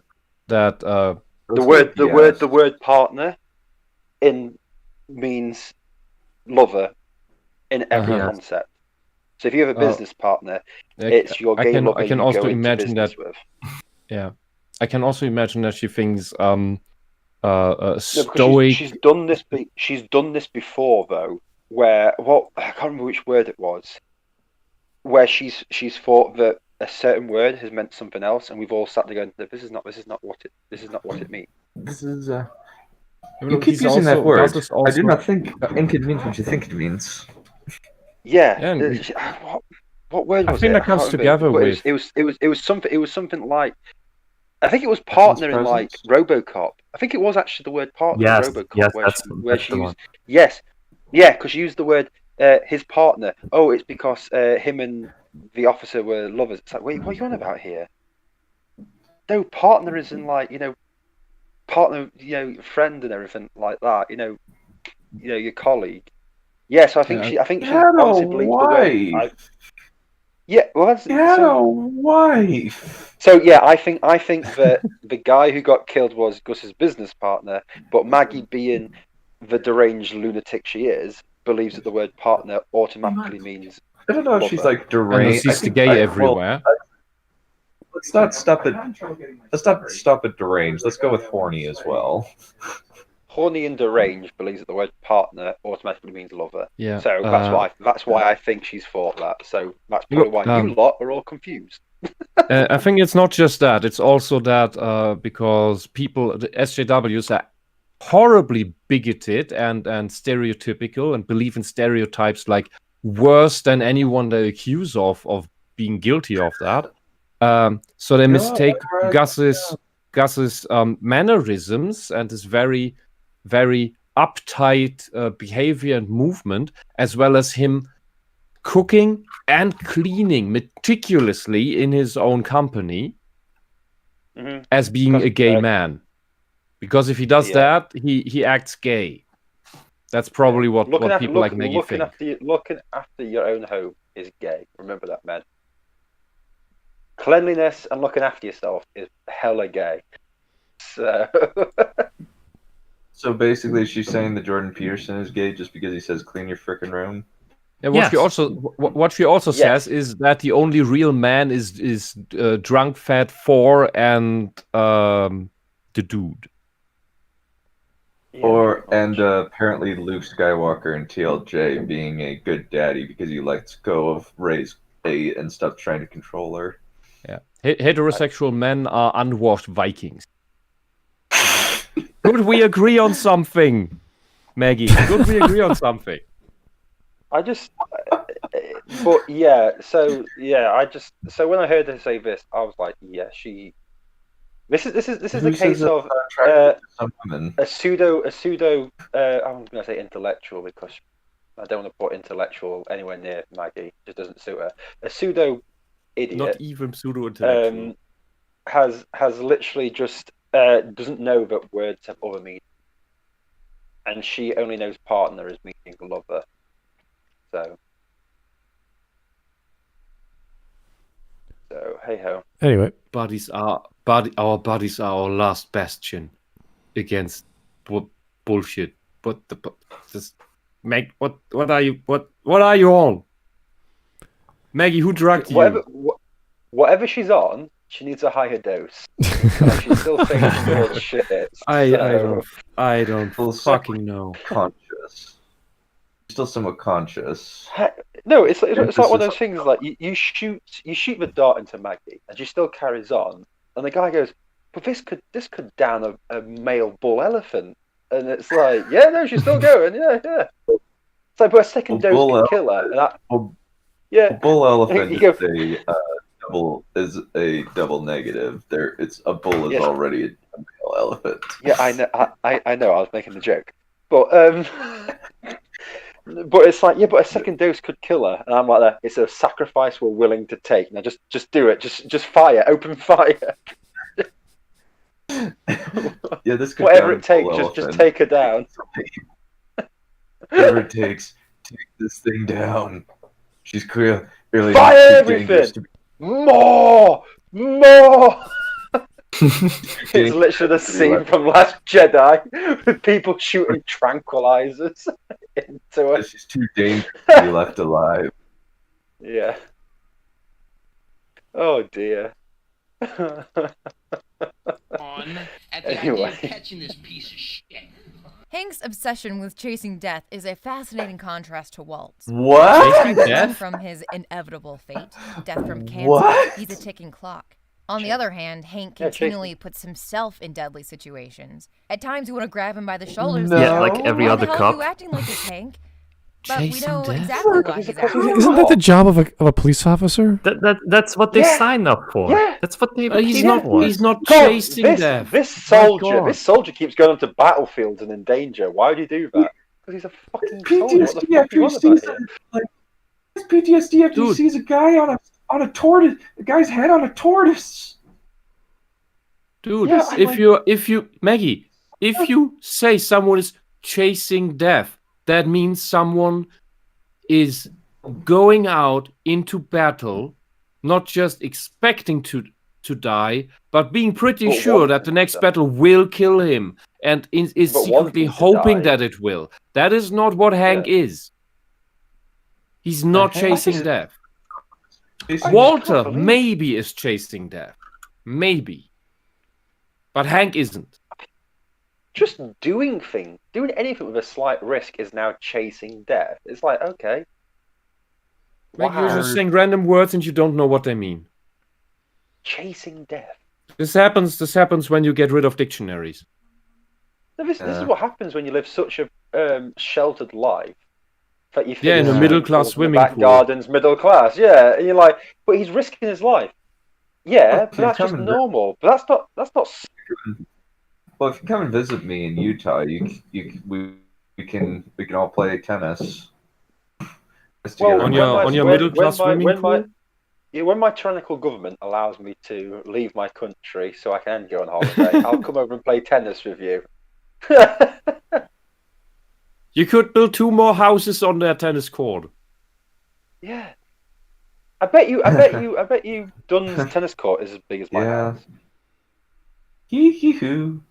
Socialist government could not allow this. You are taking up space that could be used for migrant families. Oh my god. The middle class Dawn his garden's bigger than my house. I'm not going to be able to sleep tonight. All right. I would remove that tennis court and instead put up a nice little grove for a bunch of little wisps. That would be much more fun. But everyone for himself. Yes, let's get back to the police officer who's trying to get himself killed. This way, don't By not getting even killed. when he's at his most irrational, because we know he's always acting how he thinks a man is supposed to act. In Walter's twisted view of masculinity, the hell does that mean? Not how he thinks he's supposed to. He's just what? Maggie. He's just doing his job. What is this? He's not trying to emulate being manly by his thinking about, what would a man do in the stereotypical social construct of a man? What would he do now? No, it's just Hank is just Hank. And Walter is just Walter. They're not thinking about, how am I going to do the manly thing? What is this project? Is this? Are you constantly thinking every day of what is a woman going to do now? Is this what's going on? People don't think like that, Maggie. Most people never think about, what would a man do in this situation? Because I am a man and I want to be perceived as a man. I think of what would Batman would do. Yeah, that's a better one. Yes. It's a question, what would a hero do? That's a good one. Unless it's in Dark Knight Rises, then he's completely an idiot. Or Batfleck. What would Frodo Baggins do? I'll probably cry. Affleck didn't actually like the way they were writing his Batman. That was why he quit. Yeah, that's fine. When I get into tough situations, I wonder and ask myself, what would Voldemort do? When I'm feeling down, I always think, what would Hitler do? And I just go straight ahead. Well, he would paint something nice. Well, he would. The painting bit, yes. That really took. And then Hitler would order his chef to make fresh fried pigeons filled with pistachios for him. Then he would get colon issues and turn vegan. A nice painting trip in Czechoslovakia. That's what Hitler would do. A man's number one goal is to provide for his family, even if that means putting that same family in danger. A man provides, and he does it even when he's not appreciated, or respected, or even loved. He simply bears up, and he does it. To Hank, a man like him is supposed to uphold the law, even if that means breaking the law. He continually disobeys his superiors by going on stakeouts outside of the scope of his work. He acts as judge and jury, carrying out what he believes to be justice. We see this most directly when he assaults Jesse in his own home, out of pure rage and selfishness. After the cousins that's because he loses. He no longer has his job to give him a sense of meaning. That's because he loses control, and is so angry that he's just like, because like doesn't he like do something to threaten Hank, and then he just she's says, acting almost like his threatened the wife of Hank, I think. It's more like he just it's a family loses matter. Control. Yeah, because it got really personal to him, and then he has to deal with the fact that his brother-in-law, is that it? Yeah, brother-in-law. Something? Yeah, brother-in-law. Yes. Yeah, brother-in-law. Brother-in-law that he had a good time with just recently. He just had is on this little barbecue thingy and on the toilet. Because Walter was so dumb as to leave the fucking book there. Figures that Heisenberg is Walter. He has the proof in his hands. And that's when Hank has to face a reality that is so unexpected and so impossible to digest. It's an unbearable present.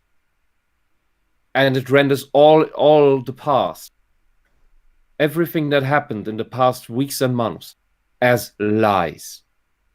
Mm-hmm. So suddenly his world breaks apart. What does this mean for the future? No fucking idea. There is suddenly no future anymore. Nothing is predictable in this moment. It's absolute chaos. And he is a man of the law, so he is the man who brings order to everything. Yeah. And this is too big and too bad, so he's doing it on his own. And I love how she's blurred out the violence. That's probably for you. Thank God for that. Yeah, but she was blurring out people who were on the ground, just thirsty in the other movies. It's like, what's wrong with that scene? But that's because supposedly it got demonetized for all this crap when we all know about. I mean, open gay sex is on YouTube, but we can't show people lying on the ground, I guess. No, I think Mark was correct with saying it's because she used so much unedited footage. To avoid the flag. Yeah. Copyright, yeah. So she just decided to say, it's because of this, when in reality. Nah. All right, let's go. Masculinity. And as a result, Hank feels useless. He's trapped in a domestic setting, Yes, and he he is. dives into buying and studying rocks. The rocks are a symbol of his own hardness. Minerals! They're not rocks. What? Ability to express his own idiot. pain. What?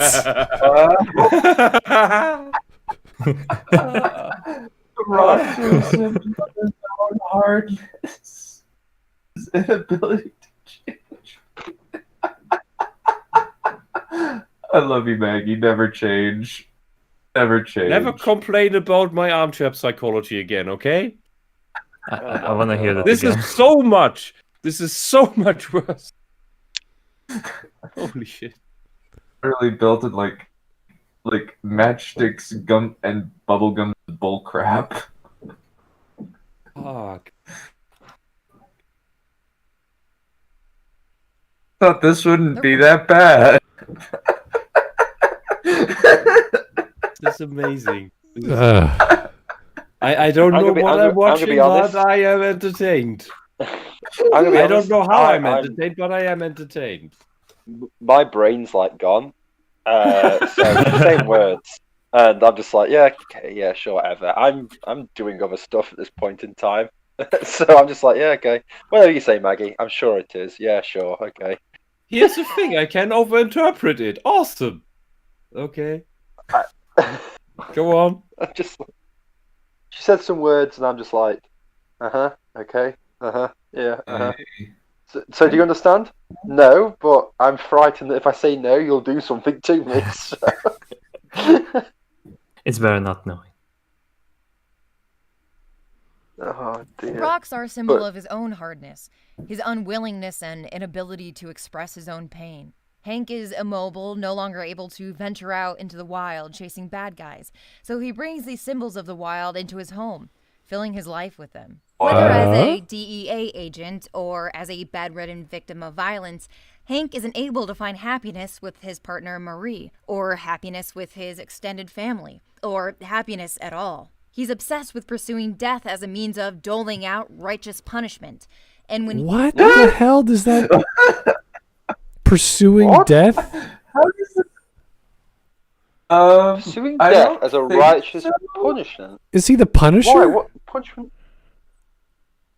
But is he like... He's a cop trying to find a drug dealer. Are you like saying that that drug dealers are a good thing and that we should have meth flooding our streets? Yes. Done. Yes. Because then how would Maggie be able to make her videos about the meth men? The meth men! Oh my fucking god! I can't... This video is just... Well, I guess we know what she does when she's bored. She just it's either meth, it's either crystal meth, or it's proper strong coke. One or the other, because it's something. Also, something is going into her. I guess she just says, "All right, I need to get something done. Right, put up my Orlando Bloom poster, grab my lube, snort the coke, and then it's gonna work." Oh dear. So yeah, the hardness of the minerals showcases desire for righteous punishment. Righteous it also punishment. reflects Hank's inner beauty. He's a special little snowflake in the middle of Arizona. It's special mineral. It's a special. We don't have a category for this crazy on our bingo card, guys. I don't know. What is she saying right now? I'm just trying to figure out what this post actually is. What actually is the segment about? And why is it in the video? Do you think that if we let Maggie talk on for long enough, she accidentally repeats Shakespeare? Recreates the work of Shakespeare. No, she'll do it through choreographed dance. Oh my god! You know she would as well. She would as well. But what is this? What is this actual point that she's on about here? Why is she on about Hank with minerals and rock stuff? She just found a thing, a symbol, and overinterprets it. That's all. Right. Okay. Metaphorical. Oh, Hank has this thing for coping mechanisms, so that must mean a thing about Hank. So how does this colorate? George, how does? What does this got to do with Punishment Park? What does that have to do with the American desert? And what actually does this have to do with anything at all? With anything in the world? There are rocks in the desert. Hey, you never know what kind of crazy you're going to get into with Maggie. I thought this would be like, oh, this can't be that bad. I watched this video right before we did it, and obviously I wasn't paying attention to it. Quite clearly, I'm completely lost because I was going, it's not that too bad. But obviously, my brain must have been somewhere else while my body was listening to this video the first time round. Because I'm now thinking, I think it's just like, what is this segment? It's. I think it just when you watch it alone, it just fizzles out your brain. Yeah, but I was also playing video games at the same time, so I might have been distracted with that. I probably wasn't paying full attention to Maggie, to be honest. All right. Here's Joe. Here's Joe Crazy. The Force-sensitive rock from the Star Wars represents the Jedi's hardness. I'm just waiting for her now for the righteous punishment. I mean, technically, we could take bets of whether she is gonna make a Star Wars High Republic allegory because of the rocks and geodes. Because obviously No, connected because it's rocks. And that doesn't matter. It doesn't matter that it came out afterwards. It does. Marcavians. They don't exist. They don't exist on a novel timeline. Don't underestimate the Maggie Mae Fish. She works retroactively. like the diode. Diode. Diode. I can't even say words properly. It's me. It's me, Diode. It was me, Diode. It was me, Geodude. Wait.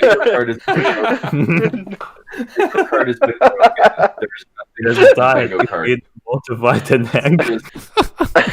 Maggie Mae Fish weird interpretive rambling. I am struggling with actual words now. I just I want to say words, but I'm like, am I actually going to pronounce them right? Oh wait, let's go. This is amazing. Aren't you guys so glad I found this lady for you? Aren't you so happy? You found this guy. Would explain some things. To be brutally honest, Dunn, no, I curse your name pretty much every single Friday of each month. But I'm sure the audience enjoys it. Yee-hoo. Yee-hoo. I'm the one who is responsible for finding Maggie Mae Fish for Smud, and then he's like, we need to do an emergency Smudcast. Now, who's available?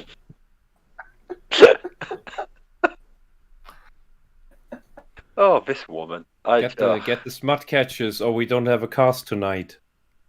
We've been going on for 3 hours and 15 minutes, and I still don't know what she's trying to say here.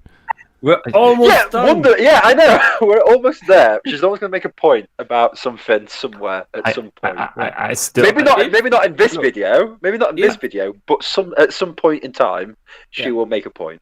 Yeah. And here's the difference. If this was an autistic video, it might be jumping around to various subtopics all the time as well. But at the end, it would all come together to one single point that would blow your mind.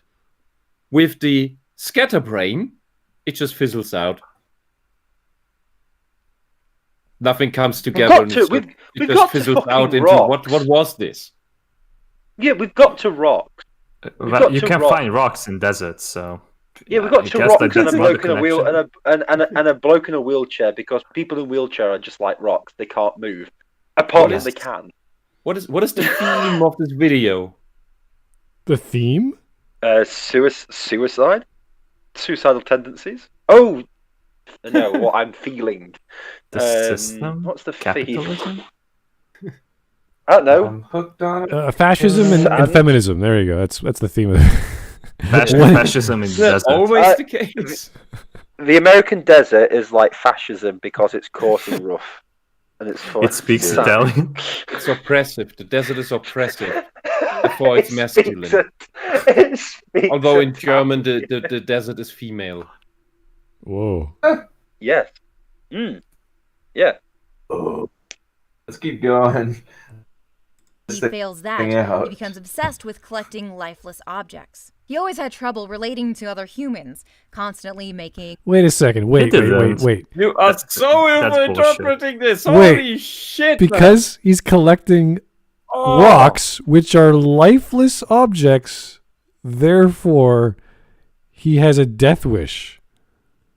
He completely makes this point up. Like, there's like the Albuquerque. I don't know how to pronounce that town name, but like whatever. They love him. Albuquerque. Yeah, okay. So like they love him. Like, the only issue he had is that when he was moved to El Paso, was that like nobody liked him there, and like he felt like an outsider. But that was like such a short thing anyway for him, because like after like the accident, like the trap, he moved back to his original place. So also he doesn't finish, so that's something of a damper on things. Yeah. But like he doesn't have issues having friends or anything of that. He just like wants to take down Heisenberg. He so wants to get to the bottom of this thing. Yeah, it's his white whale. Only yes. he's less manic. Yeah, crazy exactly. Perfect example. Awkward racist jokes. He refuses to talk about his feelings. What? Refuses with collecting what? lifeless objects. Makes He always had awkward trouble racist relating jokes. to other humans, constantly making awkward racist jokes. He has problems relating to other humans. Like, how about people? How about family? How about like friends? she's talking about a fucking Star Trek character. What the hell was that? Data has problems attributing humanity to humans. Like, what? What are you talking? Yeah, Data makes racist jokes against humans all the time, involuntarily. Well, he made Data. He goes, it's in a dead language like French, and it's like, yeah, you don't think it's language, insulting people. But he makes a racist joke. Okay, show us an example of a racist joke he said. Maggie, show us an example. No, Maggie, come out of the closet. No, that's not the. And Maggie, what? Put some trousers on. Maggie, just do. What are you doing? Stop shitting on the walls, Maggie. Just give us an example of a racist joke. Don't cry. Just stop crying. Just there. No, okay, I'm leaving. I'm leaving now. Let's film her. Maggie would get an aneurysm when she watched Scrubs today. All right, you guys want to take a break? Because this is getting nowhere. We're almost done. It's just 8 minutes. Let's just skip ahead. All right, let's just go. Yeah. Refuses to talk about his feelings, refuses therapy, refuses to confront his trauma. Even after a miraculous recovery, he dives back into his violent career. Of course, this time, his fate is final. He's killed and buried out in the desert. Hank has become a part of the very wasteland that obsessed him. His body is under the rocks and Just like so cringe. James Deaker. The cops behave similarly to Hank, obsessed with their role as enforcers, as unquestionably right. The cop with the incapable of being How wrong, can you acting equate as that? Judge, jury, and executioner. How can you equate this? I think he's in for some real bad stuff. I don't have a heart over him. He's got one for everybody. He's got one for the world.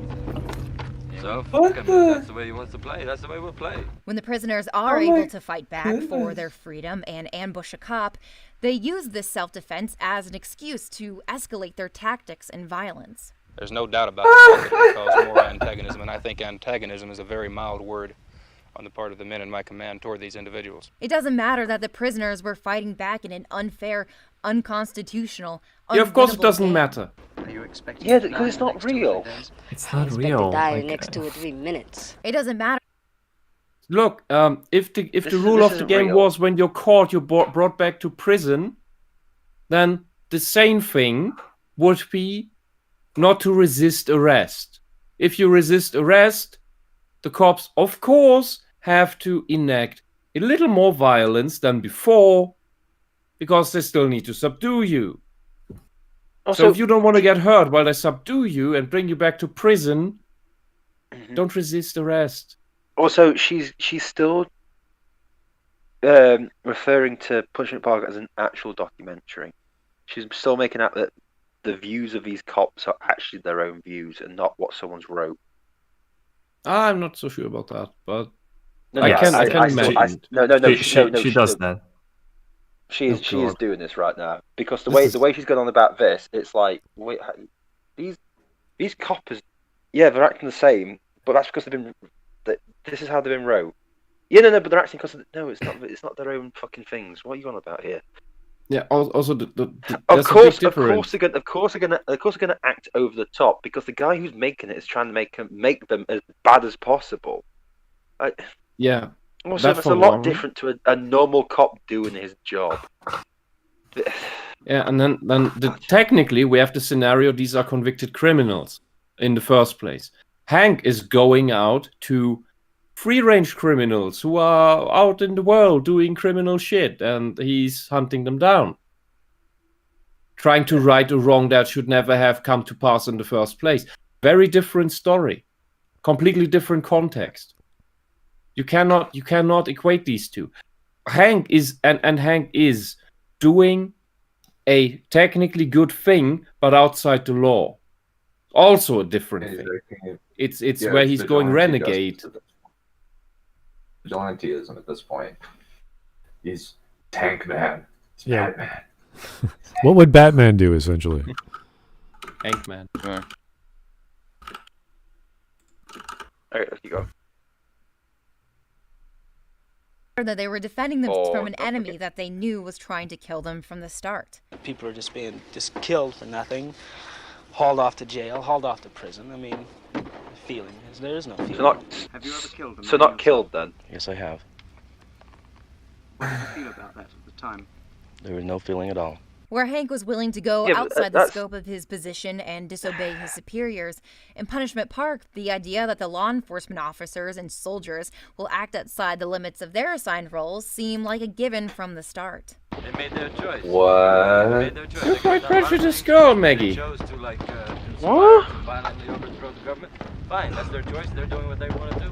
I'm doing what I want to do. In the desert, there is no oversight, no one to argue for due process or civil rights. During a lunch break, the camera... No, Maggie. No, Maggie. During a lunch break? Maggie, the due process has been had. These people have been convicted of high treason in this scenario. Yeah, Therefore, they deserve of a fictitious version of America. This is not real, but I just... Yeah, but even then, She's still good. She's still good on like. She's still good on like that. There should be in this fictitious thing that is all the guy who's making the documentary has planned everything out. Everything you see has been planned out.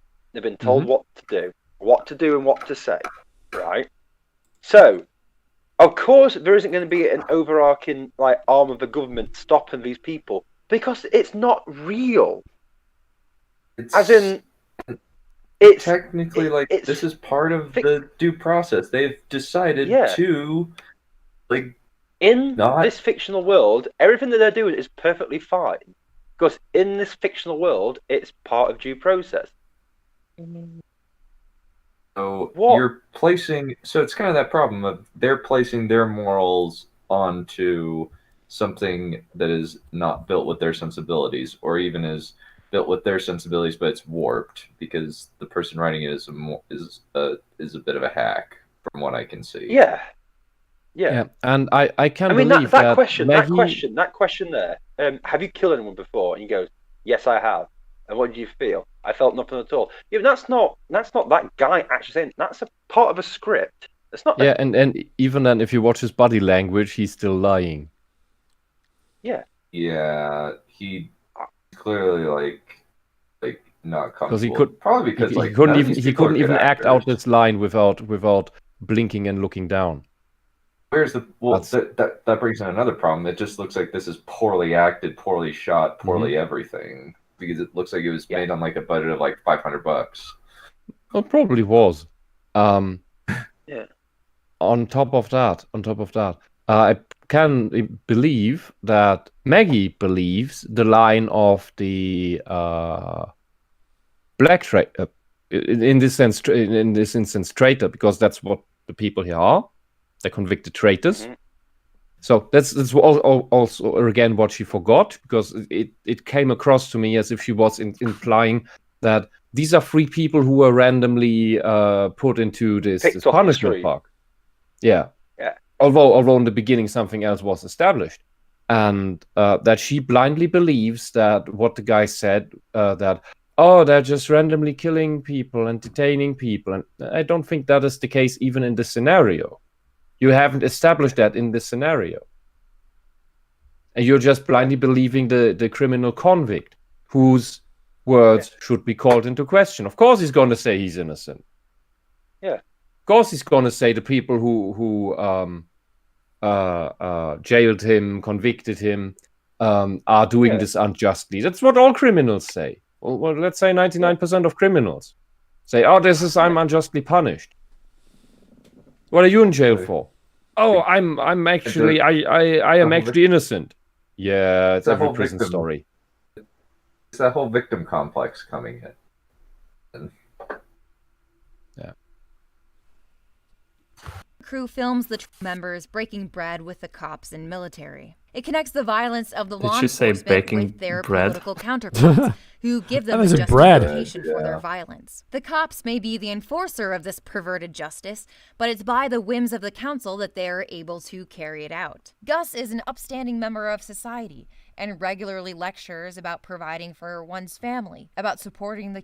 No, Maggie. No, Maggie. Gus pretends to be an upstanding member of society. That's his persona. Gus is a sociopath. Gus is sociopathic. A perfect sociopath, a competent sociopath. That's why he's successful. And also, again, thank you, Maggie, for admitting that communist practices about justice are actually very unjust. Thank you. Because this is what they've done. A perversion of justice. Thank you for admitting that, Maggie. Thank you. in the community. Is this some sort of message? I'm supporting my community. He offers a reward for information on Hank's shooting. He even brings fried chicken to the cops, casually eating and hanging out with them. Yeah, because just he's like the smart. tribunal hanging out with the cops in Punishment Park. When Because he's that is a completely different constellation. Gus is hanging out with the cops because he's building an alibi. This is the nice guy who provides us with stuff. He's always supportive of the police. He can't possibly be the head of the big drug cartel that drugs up our youth everywhere in the state. That's why he's doing it. This genial, it's the Palpatine thing. He's this genial confessor type.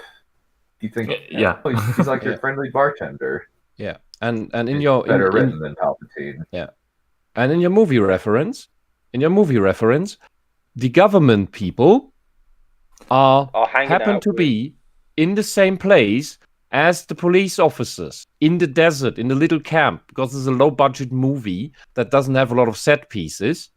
So of course they're hanging out with the police officers that are guarding them, because they're in the same fucking place, doing their jobs. Everyone's doing their jobs there. You can't equate these things. They really have nothing in common. You're seeing similarities and patterns where there are none. Yeah, she has horrible apophenia, clearly. Here's Joe Crazy. What I don't know for once. My little bro collects pins. Pins are lifeless objects. Therefore, my bro is chasing death. Yeah. Well. Oh yeah, and he can't connect with real people. Yeah. If he's collecting pins, though, I mean, it's dangerous. So many words I don't know. Dangerous go on. road. Let's Collecting go. pins all on your own. We'll get through this. Men like your husband are the thin blue line between us and these animals. We can imagine the tribunal making the exact same declaration about the cops in Punishment Park. Good job to do. It really No, is. they're already convicted. Somebody has to do it, you know. We do our best. And all the while, we know that despite Gus's highly civilized words, You keep the peace. Yeah. We'll keep the peace. Shake hands. he is as responsible for violence as anyone else, just as the tribunal is as responsible for the violence in Punishment Park as anyone else. It's a violent... No, that's completely different, Maggie. It's completely different. Gus is living a persona. He's putting on a facade to throw people off. These government types here, they're not having a facade in any way. They are the same people all the time. And they are doing their jobs that they believe is just. That's all they do. Mm-hmm. It's like There's like no- every single angry Twitter idiot who thinks they're doing the right thing when they want to cancel somebody. Yeah. And these government types, they are not questioning what they're doing.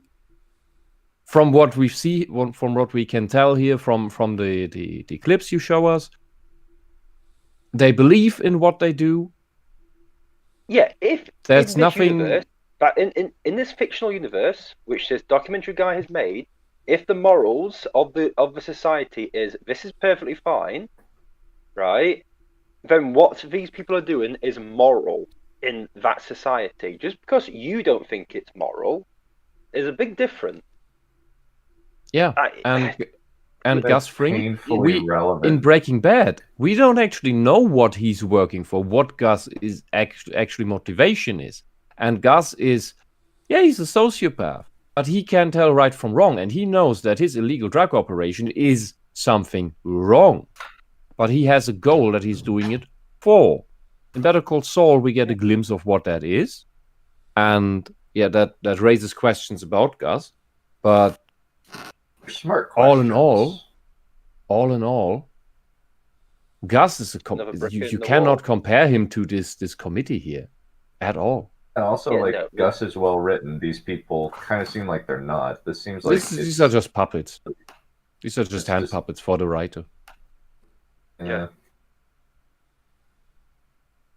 Oh, Maggie. Violent authority that wants you to do as they say, not as they do. And that's one of the most brilliant aspects of both Punishment Park and like Breaking communists. Bad. The way they complicate our traditional Science is not a word I would describe to this movie. At another time, the honorable thing or the right thing to do might be to be a policeman or to be president. Right now, I think the honorable thing to do is to be a criminal. Both. And that is why you are a convicted criminal. The honorable thing to do is be a criminal. You don't even there's no context for why this would be the just just position. You haven't established how this world is a real tyranny. This guy could be a murderer. This guy could be a pedophile. Yeah, exactly. He could be a rapist. He could be anything. He could be a Ruby fan. I mean, it could be absolutely any sort of sexist. Yeah, you're not telling us why he's convicted. Oh, because he wants to establish, because he wants to subvert the constitution that you complain about the people in charge are already gotten rid of, and wants to establish a communist utopia. But one of the people is a draft dodger. Now, the draft in America was, make people fight in Vietnam, and if you dodged it, you were arrested for it. And it was very split down the middle of stuff. It's like, but some people thought people followed it and they didn't like the fact that people dodged it. Because it's like, well, why are you okay with someone else doing it, but you can dodge it and blah, blah, blah, blah. But that was a crime. So that was a crime, right? We now don't look at it, we look back and go, oh, maybe they shouldn't have done it. But at the time, it was a crime to do that. This is the problem,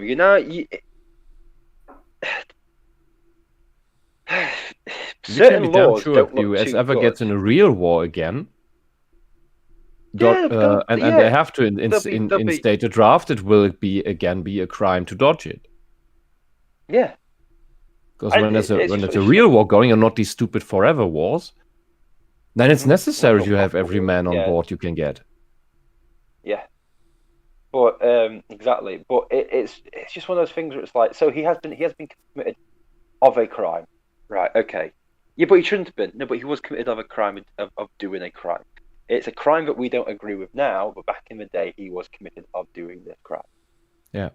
Maggie, do you know what I think was a just crime? That was an honorable thing to do? That was Alexander Solzhenitsyn writing the Gulag Archipelago and releasing it. Because from the Soviet standpoint, that was high treason and that was a crime. Mm-hmm. But it was for humanity and against an inhuman regime of death. Something that you want to build.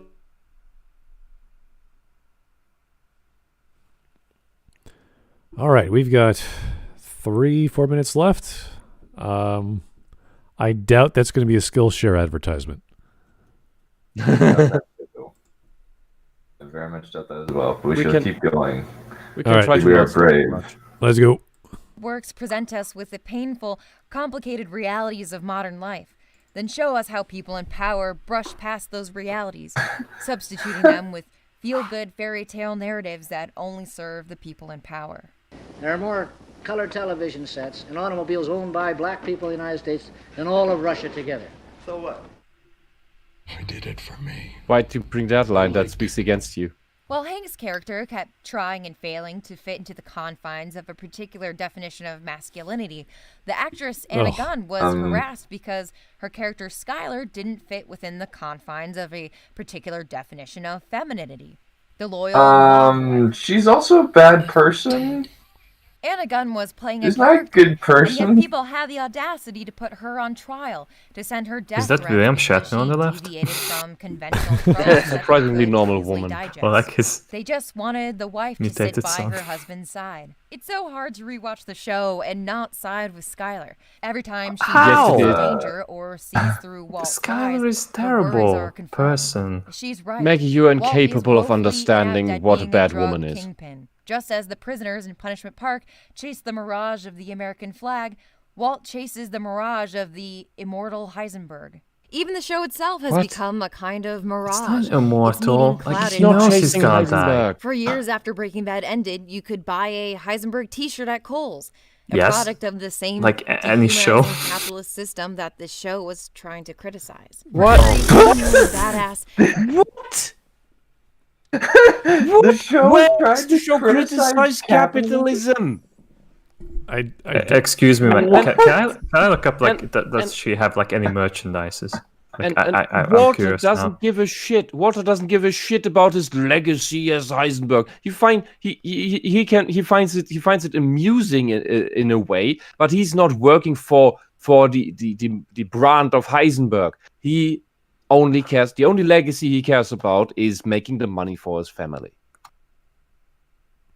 Criticizing capitalism. What the fuck is wrong with you? Can you please explain that?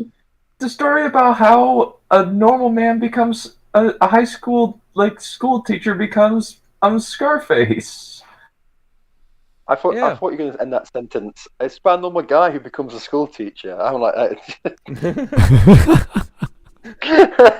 Not quite, but yeah. I am the one who moment. There are countless examples of Walt being cruel for cruelty's sake. And this is one way that Punishment Park pushes its message harder than Breaking Bad. Punishment Park can be hard to watch Breaking because it Bad's deals message with is not repression and political pushed. violence in such a blunt way. Looking back 50 years and seeing that we're dealing with the exact same issues the activists were dealing with in Punishment Park can make it feel like we're on some sort of hamster wheel. I'm sorry. This is dumb. I don't really care what the prisoners there, believe in. They have nothing to do with the story of Punishment Park. It doesn't matter what they are, what they believe in, or this or that. It's all about the crazy game they're putting them through. That's it. Yeah. It's not their ideology. It's not why they're convicted. They're there because they need prisoners and they believe in X, Y, and Z. There's all these different people lined up. None of their opinions have anything to do with the plot. That many of them are communists matter. is to have the audience, the target audience, connect with them. yeah. I have a feeling that if the people being shot at were conservatives and, pro-life activists or stuff like that, I believe Maggie. Oh, you mean like the perfectly Purge fine. movie? Yeah, it'd be perfectly fine with stuff. I just feel that. Also, 50 years later, and we're still dealing with this stuff. Yeah, the reason why we're still dealing with the stuff that people moaning about 50 years ago is because they've realised that they've been able to make money for 50 years moaning about stuff and not actually solving anything. That's what most activists don't actually want to end what they're being activists against, because then they'd have nothing else to do. Oh, yeah, Maggie, by the way, we had in the 80s, we had Yeah. actual communist terrorism here in Germany. They blew up stuff, killed people, and allegedly, at least that's the official story, their first victim was the chief of the German Deutsche Bank, who at the time was the one board member who wanted better regulation. So the one guy who wants things that the left would agree with, in contrast to all the other rabid locust capitalists on the board, they kill. I'm supposed to believe that. And then, so everybody on that board has a stake in that this guy dies, and the left would actually favor his policies. But the left-wing terrorists kill him. Yeah, right. Yeah, because well, at the end of the day, yeah, because if he actually pushes stuff through, they'd have nothing to fight against. They're all about revolution. It's the endless revolution. Yeah, That's but it. I It's can endless tell revolution. Yeah, but I can tell the actual logic of the Baader-Meinhof complex, the Red Army faction, and that was that they were doing their terrorism in order to, and I kid you not, this is their writing, that in order to force the government into a harder police state stance in order to reveal to the public how much of a police state and fascism it is, so that the people would be riled up and join the communist cause in order to overthrow that government. They were literally creating and deliberately, intentionally creating the problem they were seeking to fight. Yes. That was 40 years ago. And the radical left strategy never changed. Well, the left were panicking in the 90s when people started taking their stuff seriously. And that's why they started dialing their goals and stuff. You know, during the 90s when they talked about climate change and stuff, people started taking it a bit more seriously. They started panicking that they were doing that they could actually gain somewhere. So that's why they actually scaled stuff back. That's why Greenpeace became more. That's why Greenpeace became more radical with stuff. As in, it started getting more and more, so it would turn more people against it. As in, so it'd give them something more to fight against because too many people were agreeing with them. No, because it fractured the left. Yeah, because there was no longer. The thing with the far left is they need a common enemy, or else they'll slice each other to pieces because they hate each other. Yeah. So yeah. That's why we're still like my grandparents are laughing about things they're talking about because they were talking about it in the 50s and 60s, and my grandparents are like, yeah, this is the same stuff, and it's usually the same people still talking about stuff. Yeah, I mean, Jeremy Corbyn. They create problems to then not solve them. Yeah, Jeremy Corbyn, the leader of the Labour Party. The stuff he says today is the exact same stuff he was saying in the 70s, and he's done nothing about it whatsoever. He's never pushed them. He's never pushed a motion. He's rarely voted in Parliament. I think he's voted yes to 2 things in total in nearly 40 years of being a politician. He's always against everything, even things that the Labour Party pushed forward when they were in power. He voted against. Because it's always resistance, rebellion, and everything like that.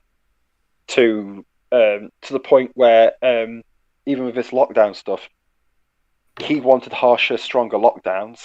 He's now against harsher lockdowns because the government said it. But when the government didn't want it, he wanted harsher lockdown. So it's always the left is the parties of opposition. It's easy to be the opposition. You don't need to think to be the opposition. Yeah, exactly. You just got to say that you've just got to say the opposite of what the government said, and it's an easy job. But anyway, that's a tangent that we don't really need to go down. All right, because we just talked about Maggie. So 2 minutes, folks. We can do it. 2 minutes. I do. We can do this. Running as fast as we can, but not getting any closer to that symbol of freedom. But at the same time, watching this movie can be comforting in a way. People have always been able to cut through the propaganda and see the American justice system just question. for what it is. Does that black unlike actor Breaking look Bad, like a young which comes Gus? from a Wait, dude.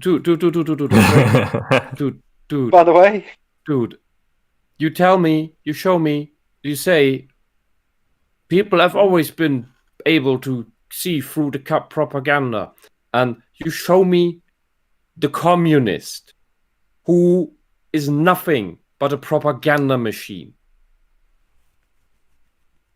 You know what we're doing here, Maggie? We're cutting through your propaganda that you're spouting without even realizing it, because you're such a useful idiot. You don't even realize what you're doing. And how you are being used, because you are very easily being used by an ideology. It's also nuts. Yeah, that's why it's so easy. Have you looked at the left activists? Personality disorders en masse. It's like Tumblr organized the worst personality disorders and put them all into a club and gave them all power. I do love, like, me and Wisp will go on a massive tangent and stuff, and then Dunn will just go like, yeah, she's nuts. And it's just like, yep, that's it. Doesn't need to say anything else. It's just short, sweet, and straight to the point. All flavors I present. just love it. Yeah, don't you just love the crazy AZs? No. It's so awesome. It's so entertaining. Here's Joe Crazy. Being a criminal is the horrible thing. Sorry, the honorable thing. Someone was very proud of that line. Probably. Oh, someone was patting themselves on the back for a good week. So after that, Probably jerked off to it. Oh, look.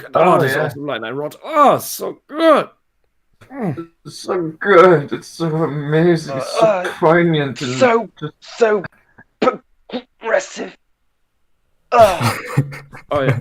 And service reminder. In the beginning, Maggie admitted that progressive means communist. Yes. She did. Pretty much. Yeah. All right. 2 minutes. Really narrow point of view, that of a patriarchal white male father figure. Punishment has a lot more diversity of opinion. Okay. The structure. Okay. Wait, back up. At least it is a father figure. In contrast to certain other households, at least it is a father figure. Not like that certain demographic that has 76% fatherless households. I don't know. I'd rather have one. I just what a stupid sentence. And don't you and Maggie, you communist tool. Don't you talk to me about diversity of opinion. That's something that's not allowed under the regime you propose. I always love it when white women tell me about a diversity of opinion. I'm like, yeah. It's crazy, that, isn't it? Mm-hmm. The diversity of opinion under communism is the diversity of opinion that is decreed by the Unity Party, which is exactly one opinion, and you are to have it, and not any other. The opinion of the left mainly comes from white women. White, just white women. Yeah, I'm gonna say single and straight, but in the Western world for the most part, yes. If you look at South Africa, it's the black women. Well, yeah, I mean, there are interviews with the Communist Party leaders there. It's absolutely scary, hilarious. Scary, hilarious. If you look in Africa, they are mainly black. I will give you that. Yeah, but it's the exact same mindset. India, by the way, has the same problem with social justice warriors.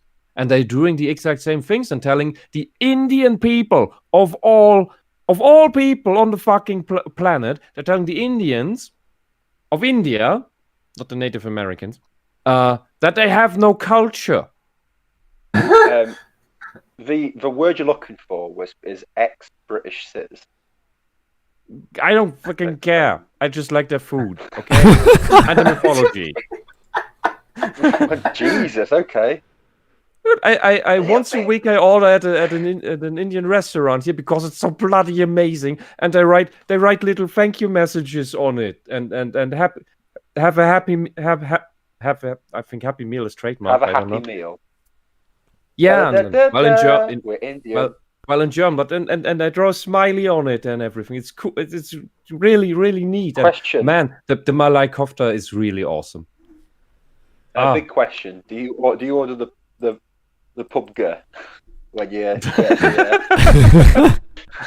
I haven't checked if they have pubga. I don't know yet. I haven't tried everything on the menu yet. We can finish this, guys. Yes. 2 minutes. People have always been able to cut through the propaganda. Yeah, he looks like Gus. See the American justice system he does. What it is. Yeah. And unlike Breaking Bad, which comes from a fairly narrow point of view, that of a patriarchal white male father figure, Punishment Park offers a lot more diversity of opinion. The structure of Punishment Park makes it much, much harder to misinterpret. A big reason for this is that Watkins saw one of his earlier films, Culloden, as a failure, and tried to correct those mistakes with his later films. Are you sure Culloden tackled important issues about war and societal privilege, but Watkins addressed the film's shortcomings when he said, although the film does affect us all, and I think all of us can see ourselves in the faces of those people at the time, I think there's a mental loophole so that you can also say that you don't. It just sits at that edge of the definition where a white middle-class liberal, and in fact a broader area even than that, can sort of indulge in the cathartic exercise of looking at something, getting a kick out of it, washing his guilt off, and then getting on with the dishes afterwards. And Vinny liked to point out that's how all people everywhere watch movies. Also, that sounded a bit... Maybe it's just too late for me, but that sounded like the standard word salad I get from leftists to make 2 long sentences without saying anything. Kind of. Also, Cool, or whatever it is about the Jacobite rebellion, which has nothing to do with anything. I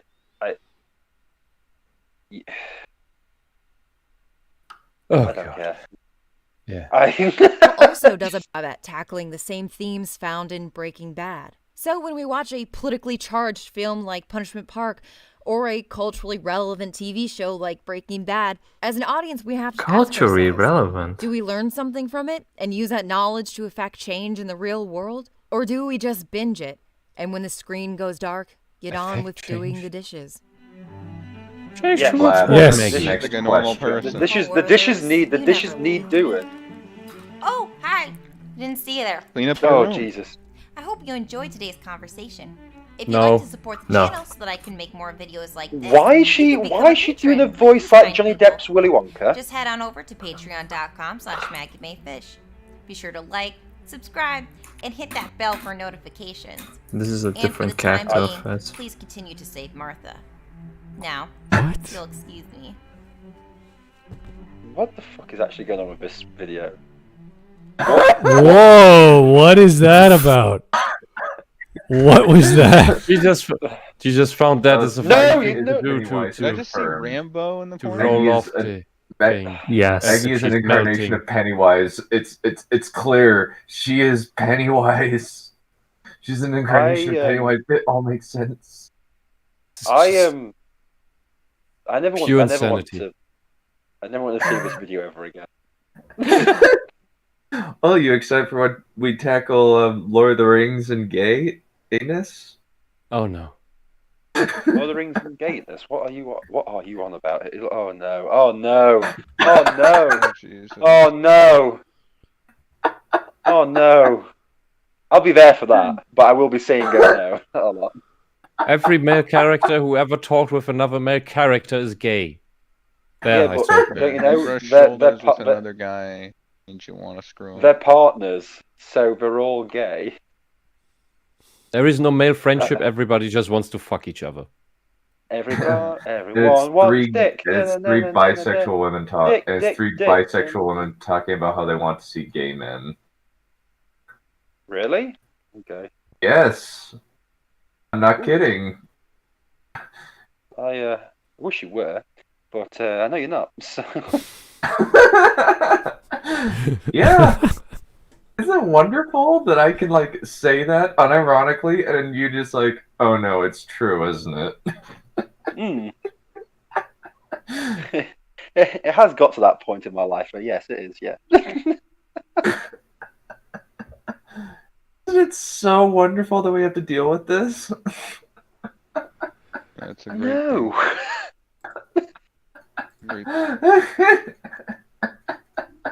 Anyway, that was Yeah. 4 hours, guys. Pain. Hey, at least it wasn't 9 hours. Come on. Count your lucky stars. This is mathematically true, Hawk. But Mathematically true is the best sort of truthfulness. They're attacking the math too. Hoover attack. Creepy. Hey, Yeah. Martha. oh god. Man is bad. We agree with you. All right, I gotta take a break, and as always, reassess my life because That's what Smudcast does to us. I'm actually all right. I've got JoJo to look forward to. So that's it. JoJo makes everything better. That's true. I have well, I've never seen it. So Bears is watching it with me. Oh wow! So we're going through it together. Yeah. And so far, my response to it is, "Oh, okay. I guess I can do that now." Yeah. I haven't watched it yet either, and I don't think I'll watch it alone. So I'll probably not watch it. It's wonderful. I've never laughed so much in my life. That may be but it's just from what I've seen from from certain clips that it's an art style I can't stomach for some reason. Just look at the 80s, and then just throw up. I have the same problem with the. No, it's not just the. It's a lot with the character design. That's just. It's made to put people off, or somehow it affects me. I don't know why. Yeah, it's kind of like I have the same problem with One Piece. I can't watch or read One Piece because it just looks something. It looks off to me in a way that makes my stomach turn. I don't know why. Luffy always really weirded me out. Specifically, Luffy's design just weirded me out. Like, it can be. It looks like a psychopath. It can be the best thing ever, but I'll have a really hard time. He looks like he's got Down syndrome. He does. Like the way they did his eyes, like they're too far away. It's weird. Those eyes are really creepy. Like don't boo me. Like I'm he's got right. Down syndrome. Like the fact that like he has the exact same voice actor as Krillin from Dragon Ball. It's it's especially bad because like I watched like Dragon Ball and Z with the Japanese. So when Luffy was talking, I was like, oh come on, I couldn't watch just a side Dragon Ball in character. Japanese. Bring me the main character. Just like it's like you take Vegeta in English and he's like, and then you convert it to the Japanese one. He's like, it's like how the hell is that the same guy? There's no way. I think like Japanese Vegeta is much more threatening. It just weirds me out in Japanese. I'll watch Super in Japanese only because I thought that Super's the majority of it in Japanese was better. There's a couple of lines that I like Vegeta's always they good, even though Savage English and that voice couple actor just got tired or something. I don't know. Well, he was better in the 90s. So I think that Totally Not Marked did a good job of talking about the Japanese performance of Super. Like there's this one portion where when Frieza was going to get resurrected to help them in the Tournament of Power, Goku sounded like he was on, like he was very calm and reserved. Like, you know the way Goku talks when he's a Super Saiyan 3? Yeah. He was talking like that in his base form when talking to Frieza. So it seemed like a very tense conversation. But in the American one, it didn't come off like a tense conversation. He sounded fucking doofy, like fucking asshole. And he sounded like he was on the losing end of the conversation. So it was like two different... The Goku that was talking to Frieza in the Japanese version, and the one that was talking to him in English, it was like two different... It was like two completely different characters. And then the really dumb thing was when... There was a part when Goku and Frieza were, for the first time, they were performing an attack that they were doing together. They were cooperating, which was supposed to be a big deal. And then Goku goes like, alley-oop, during it, and it just completely ruins the moment. In the Japanese one, he doesn't. In the Japanese, it was a more serious moment. So, I think I can take the Japanese version of Super more seriously, because it's dumb. All right. I think that's enough for a night. Thank you guys for sticking through this. We didn't have to, but you kept saying, okay, let's do it. Better than part 2 of this, come on. Like another day wasted on that video. Like, you don't want that for yourself. No. We could completely stop doing it. I mean, we don't have to. It's not a... I would support that. No! How about we... we can just keep sitting in our chairs and metabolize until we cease to... Like, I don't know, talk about something. Yeah, how about we just like not food? do this? I just made pizza today. Like that was so good. No, this is amazing. No, this I made is it all hilarious. myself. Yeah, how about we this is can talk about anything. It's like I got hit by a car today. I just watered some flowers. It was wonderful. Yeah. All right. We'll curry burn today, and that was more. Well, that made more sense than Maggie. Right. So, thanks, guys. That was another month, another Maggie Mae Fish video. So, we have another it's still month left to a recover. better aftertaste than Maggie. It is. You know what? This was her best video, believe it or not. Out of all the ones I've seen, this is her best. The least crazy. I can't believe that. It still had the feminism. I only saw the last one for comparison, but I'll trust you on that. It still has the crazy F words, and by F words, the wonderful joys of world wars. You mean figment of imagination? Yeah, whatever she considers fascist these days, I don't know. But yeah, also everything pretty much. Eddie's part 1 and 2 was way worse than this. She looks like she's wearing a costume. She looks completely different from. Yeah, I was referencing the Masterpiece Theater guy, but he wears a suit, so maybe back in the day they wore sweaters. Who knows? But it was the same kind of presentation to me, at least. The way she was sitting and the bookcase and this and that. Mm-hmm. Anyway, that is... Oh, boy. Making fun of Werther's original was already bad enough start, but the rest just... Yeah, I was already angry. I was already... I was looking for blood. But...